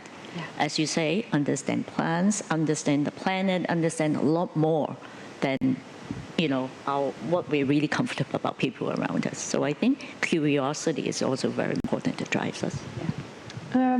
I might add that, like I said in my talk, is that I think that we should replace GDP as the main factor of success or measure of success by how are we doing in respect to the planetary boundaries. Are we making progress there? And that should be our measure of success, because that's, in the end, it's the most important one. So it's also how we look at success that we have to redefine. And I think we could make progression looking at our own behaviors, because there is so much power in changing what you do, because what we do as consumers, but also in our work, that is what makes the difference. And it's not just about philosophizing and thinking, oh, I love nature and stuff like that. It's also the choices you make every day. That is, in the end, what is going to make the difference. So, yeah. Kiki, you had a comment? The work. Yeah, just following up on what you're saying, I have a friend. She's director of the National Bank of Denmark. So she knows a lot about economics. And so when I tell her we need to tie our currency, or, like you're talking about the GDP, we need to tie our currency to nature. Yeah. She's going, oh, Kika, I'm so tired of all you hippies coming around knowing nothing about the system. And I'm just, yeah. But you know what? The monetary system, we invented that. So it might not be hopeless to find a new way, to simply, I'm thinking about, when a farmer on a private land is farming the soil, and doing it in a way so it's barren for generations, that should be expensive to do that. Yeah. So we need to change our economic system. And I'm sure it can be done even though people working in economics doesn't believe that yet. Well, actually, I'm sorry. Yeah, you also mentioned the true price, the concept of true pricing. Yeah. So actually, paying the price of all the damage that you do to the planet and to nature and also to people, that actually makes the economy healthy again. Because the economy, the way we measure it and the way we price things is full with blind spots. Yeah. Because you don't pay for a lot of kind of capital, especially natural capital is not priced. And that's a big, big flaw in the economics of today. Yeah, that means... Roland? Yeah, you're a banker. You work at a bank. We're coming to you. It's all pointing one way. I think it's, the reason why I'm in the bank, and the question, I started 4 years ago, as I said, with 2 people. I have 200 people now. And I think the banking system, it's great to work on, because I would try to change the machine. True pricing is great, but that is not, you need governments for that. You need regulations for that. We have 200 million of acres of land, somewhat, of our clients of farmers. I speak a lot with farmers, with US farmers, smaller farmers in Africa. Whenever I talk to a farmer, when I go to the US and I say I want to talk about sustainability, I'm a communist and I can go. If I talk about carbon, I'm a communist and can go. So what I need to do is to talk about yields and about profit. There are 2 big drivers of change. The one is governments, because the consumer is not going to change. I'm totally skeptical about it. Yes, part of them will, but not the big majority, especially with inflation. So this is so governments need to step in. And secondly, the only way to change is to change the business model. I'm now in a big avoiding divorce business model. So I'm talking to Brazilian farmers that have just 1.5 million of acres of land. They can legally deforest.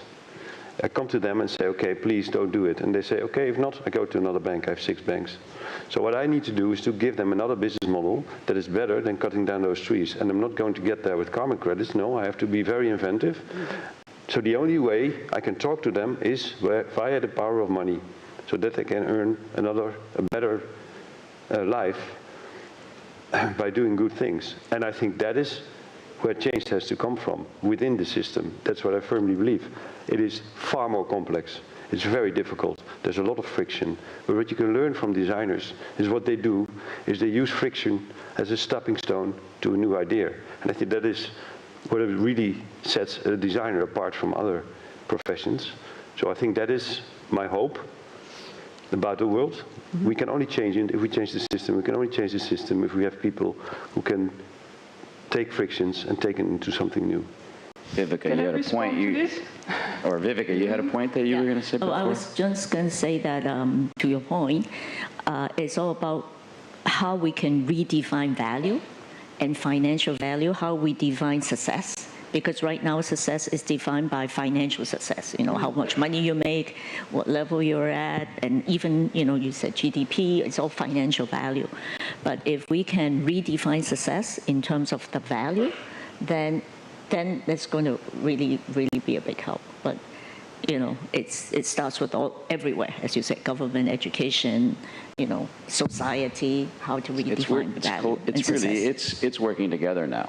This is the time that everybody has to come, and it's been exciting to see everybody come together from different industries, some hippies, some bankers, all connecting, but we're all talking about the same thing, right? And one of the most interesting comments somebody had is, when you put a CFO next to a CMO, they have to change the language to figure out, how do I speak to the CFO? Yeah. And I think the design world needs to understand the finance world. We have to change our lingo, because we don't want to stand out, oh, you sustainable, all you hippies, all you green tree lovers and all that. No.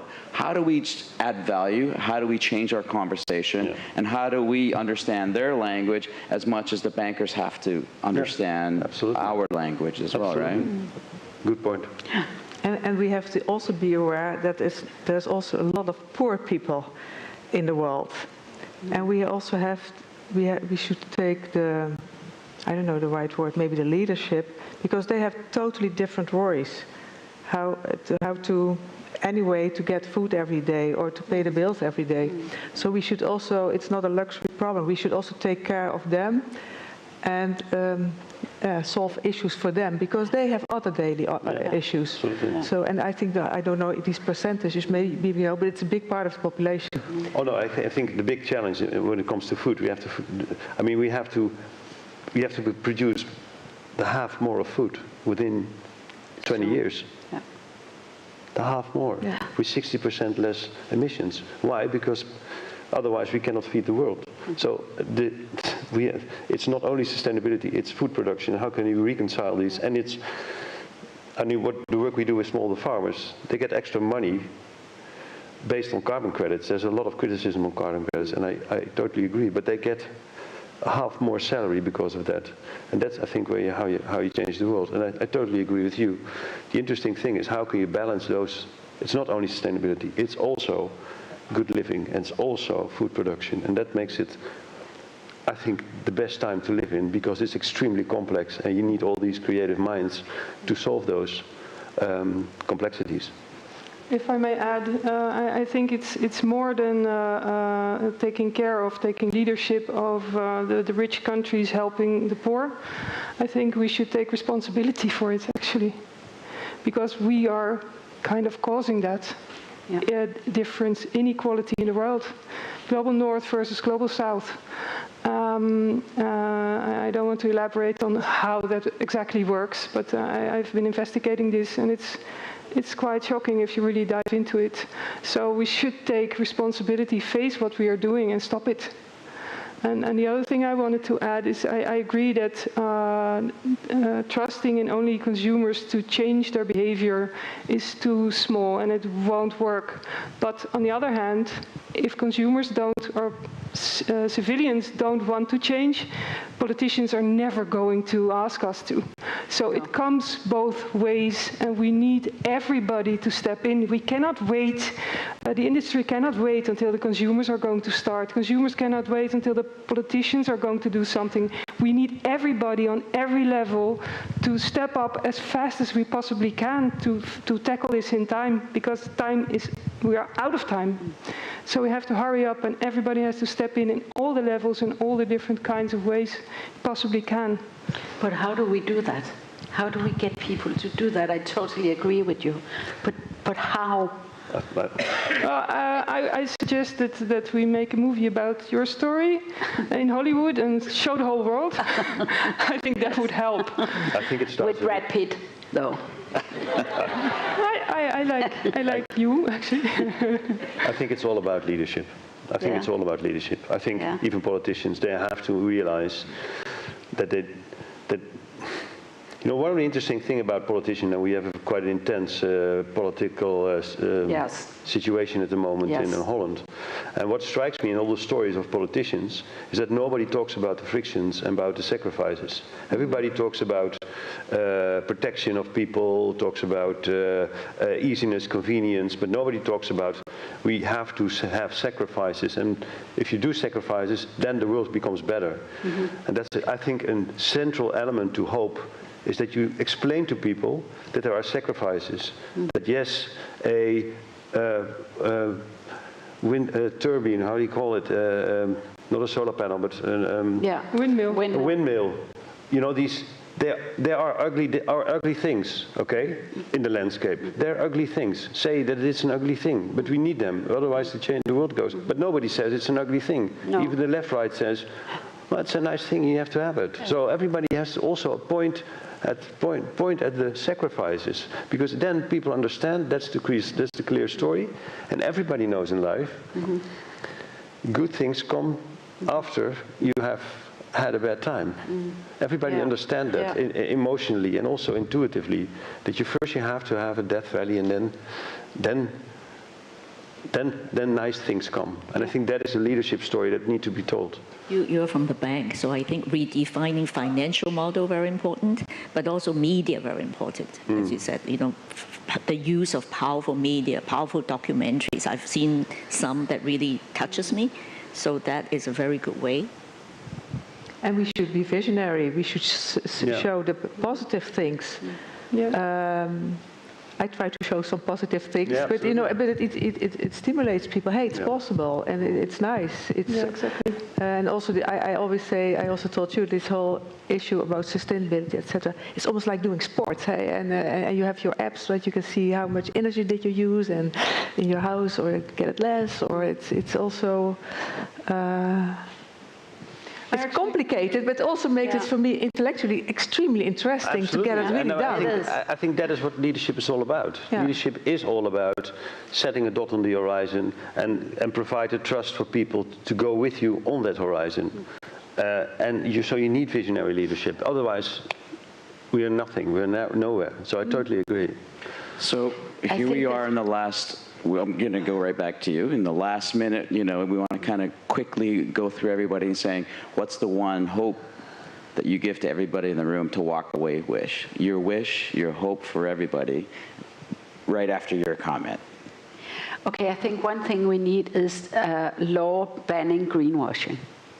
Because we see so much greenwashing now. We see so many people claiming, and so many professions claiming, this is green, green, green, green, green, but it's not, and everybody knows it. So that needs to be really expensive to greenwash anything. And my hope? Your hope, your wish? Plants. That's it. Roland? Yeah, in certain times, what people tend to do is to make the world smaller. That's why you see everywhere in the world. It's uncertain. We make our world smaller. And my hope is that in uncertain times, that we broaden our perspective, be open-minded, radical openness in terms of how you look at the world. I think that's my big hope. Vivica? Be afraid. I think if you stay in the status quo, it's because you think everything is okay, but it's not okay. So I think it starts off feeling this, be afraid, feeling there's a risk somewhere, and really collaborate, as you said, open heart. Okay. Not open mind, open heart. Yeah. I'm hoping for all of us to put the planet first. Yeah. And now me? I think the last wish. The last wish is that we need more Business of Design weeks like this, and also the Dutch Design Week in Eindhoven. I think because there, in both in Eindhoven and here in Hong Kong, we're making a lot of progress, meeting each other, inspiring each other, and take the leadership together. Incredible. We all are game changers. Everybody here, give a great applause of a hand. Thank you so much for this year. And my hope is that you all become a game changer every day in your life. Ask yourself, what did I change for the better of the planet and life today? And if you didn't do anything, then it was a bad day. So let's all have some good days and be game changers. Thank you. Thank you, Babette, Francine Kiga, Dr. Roland, and Professor Chan for your sharing. Of course, Darren for moderating.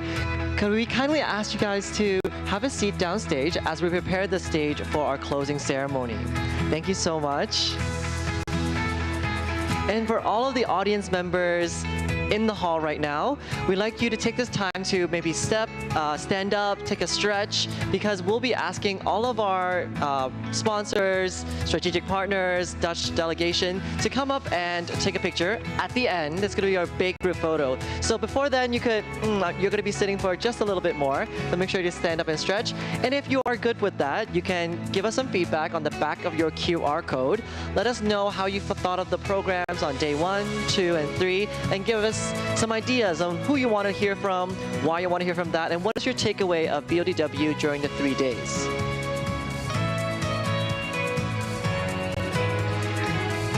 And if you do want to use the washroom, don't, because we're literally going to do our closing ceremony. So you don't want to miss the last final day, the last final moments of this year, where we're going to do an important flag exchange ceremony. So don't go to the washroom. No one's allowed to go. You can only stand up and stretch. That's all. Shall I lead one? Shall I lead one? Stretch on your left, stretch on your right. Okay, no, I'm not a dance instructor. So the stage is ready. So did we all pamper up and make sure we're good for photos? Because most of you are going to be on stage. Okay, so I am going to begin the closing ceremony. Ladies and gentlemen, it's been a pleasure these 3 days at Business of Design Week Summit 2023. To be in the presence of a stellar lineup of creative leaders, policymakers, and entrepreneurs bettering the world, becoming game changers. As we stand here today on the brink of a momentous transition filled with excitement and anticipation, please join me in welcoming our esteemed guests to officiate the closing ceremony of BODW 2023. We'd like to first welcome Professor Eric Yim, MHJP Chairman of the Hong Kong Design Center, on stage.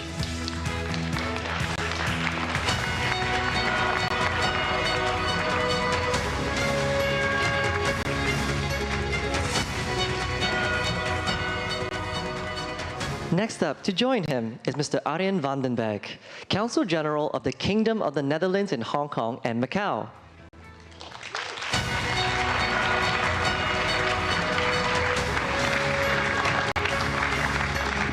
And we're going to pass the stage on to them both. Thank you, Ian.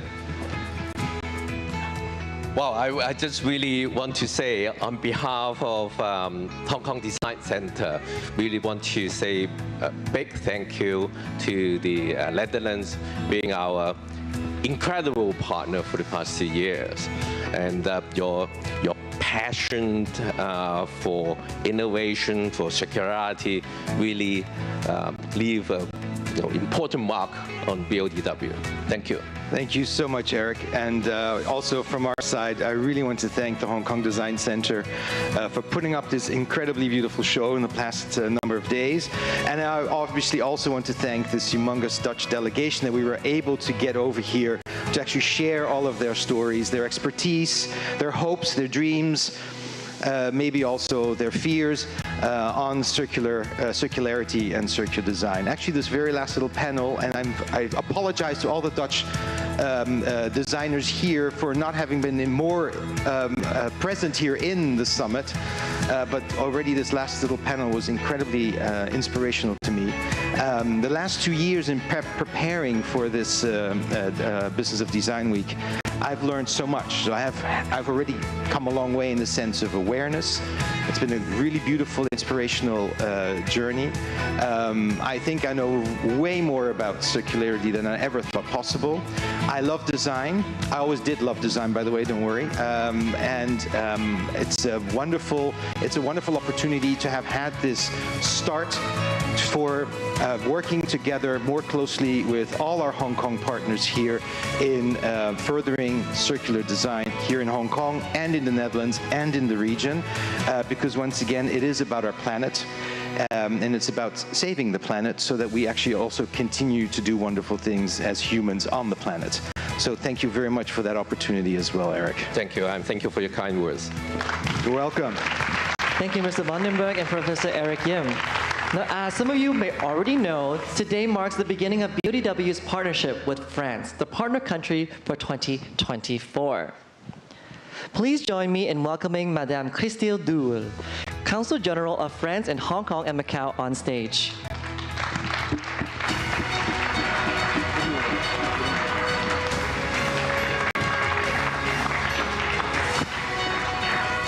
Hello, Christine. Well, we are really delighted and excited to have France as our partner country for next year. And last time we have this partnership was actually way back in 2009. So we are really looking forward to working with you and your design community in the coming year. Thank you very much, Eric. I'm very happy to be with you today for the closing ceremony of BODW 2023. Congratulations to the Hong Kong Design Center and our friends from the Netherlands for this terrific edition. And of course, I'm thrilled that France has been invited to be the partner country for BODW 2024. As you know, next year will be a special year. We will celebrate the friendship between France and China, and Paris will host the Olympic Games. So it will be a perfect timing to boost our exchanges on business and culture around design. As you know, also design has always been an integral part of our nation's identity, and the contemporary design scene in France is really vibrant.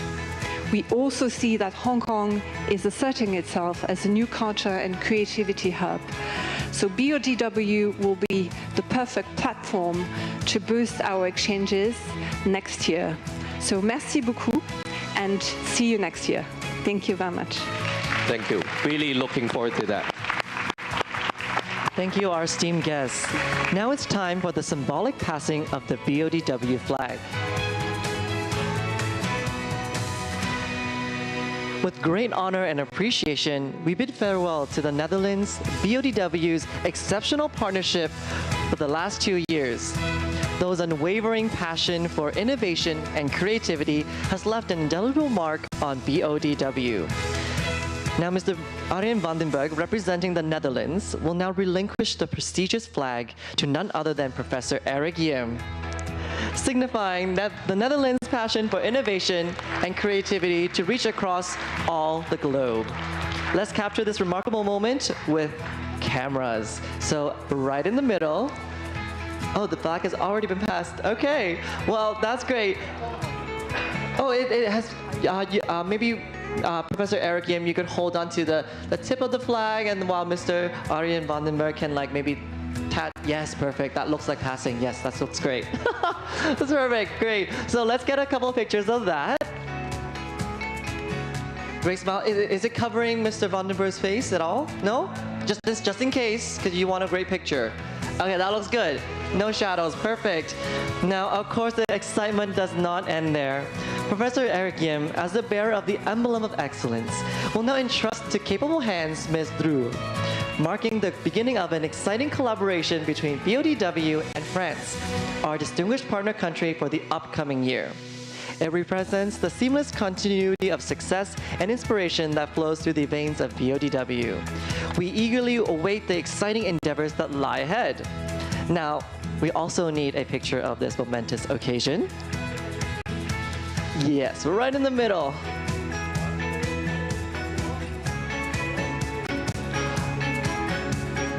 Miss Christelle, if you could, your right hand, just bring it a little lower. Perfect.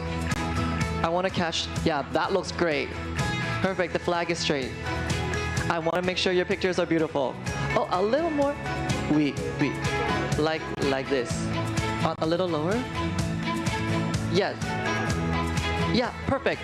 It's parfait. That's good. Yes, that's a great picture. Okay, one more time. Beautiful smiles. Amazing. Thank you, audience members. Amazing. Our 3 esteemed guests, please do remain on stage as we invite 2 additional guests to join us on stage for another picture. To thank the team's tremendous effort that have made to BODW 2023 a success, we'd like to first invite Mr. Bart Asman, Director of Click NL and Creative NL on stage. Woo! Next up, Ms. Jillian Lee, Program Director of BODW.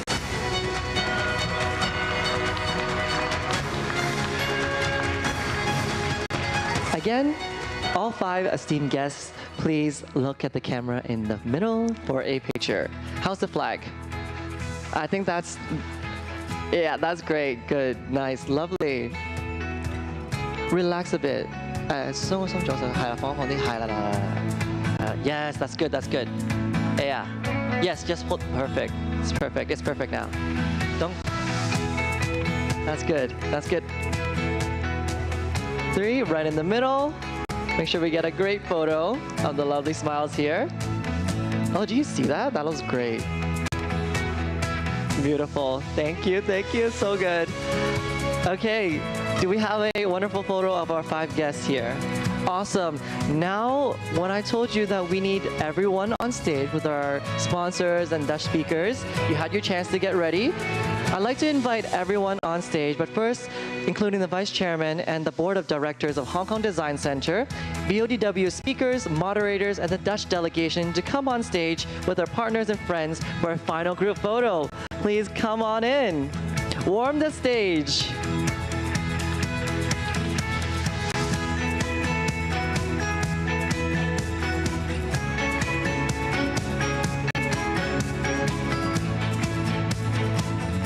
So to ensure a beautiful photo, please line yourselves according to height. Line yourselves according to height, because you are all important. I cannot select people in the front or the back. Come closer, you're one big family of design. Beautiful. Come on in, yeah, looks great. Yes, the color coding is also very beautiful. Thank you. Do we have any more? Dutch delegation, partners, strategic partners, sponsors, moderators, speakers, guests? You guys look like guests. Yes. I see many other people with the red badges. Are you sure you don't want to be part of this picture? Okay, well, that's a lot of people. Okay, let me have a look and make sure that everyone has a light on their face. Okay, make sure that you can see the camera in the middle. Okay, I'm gonna back away now. Yes. Gentlemen, oh, please get cozier. It is the season of being cozy because it's December, but not really cold in Hong Kong. That's why we need to be sustainable, everybody. Okay. Yes, look, posing. Thank you. Thank you, Ms. Kanapan. Yeah.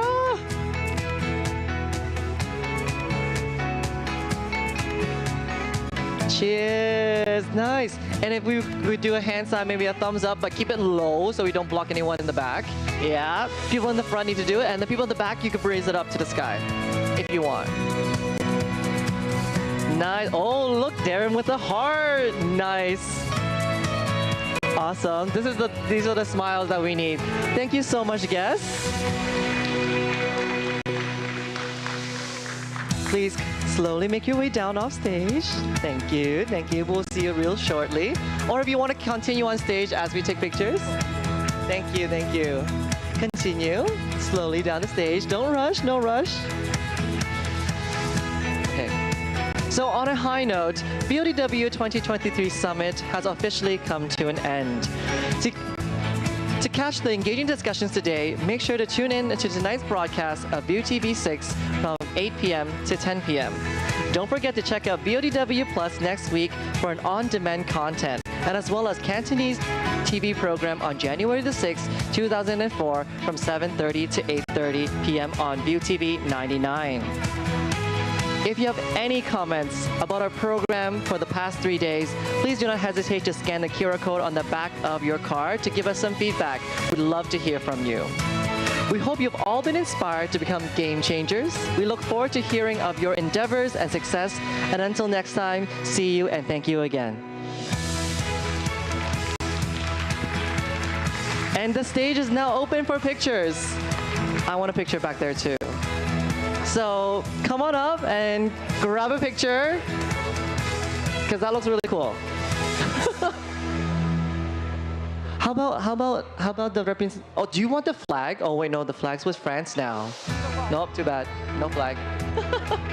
oh, the flag right there. Would you like? Yeah, you bring the flag.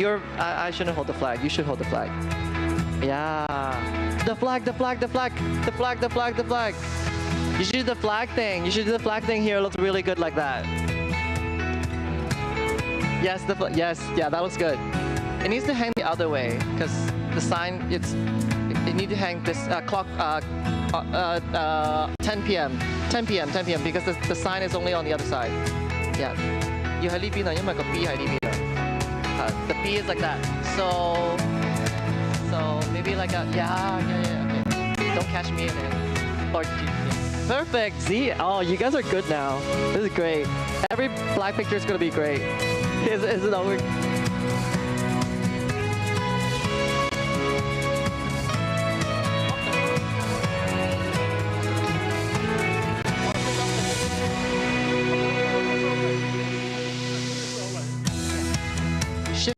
Shift to the right a bit. Yeah, that is good. That is good.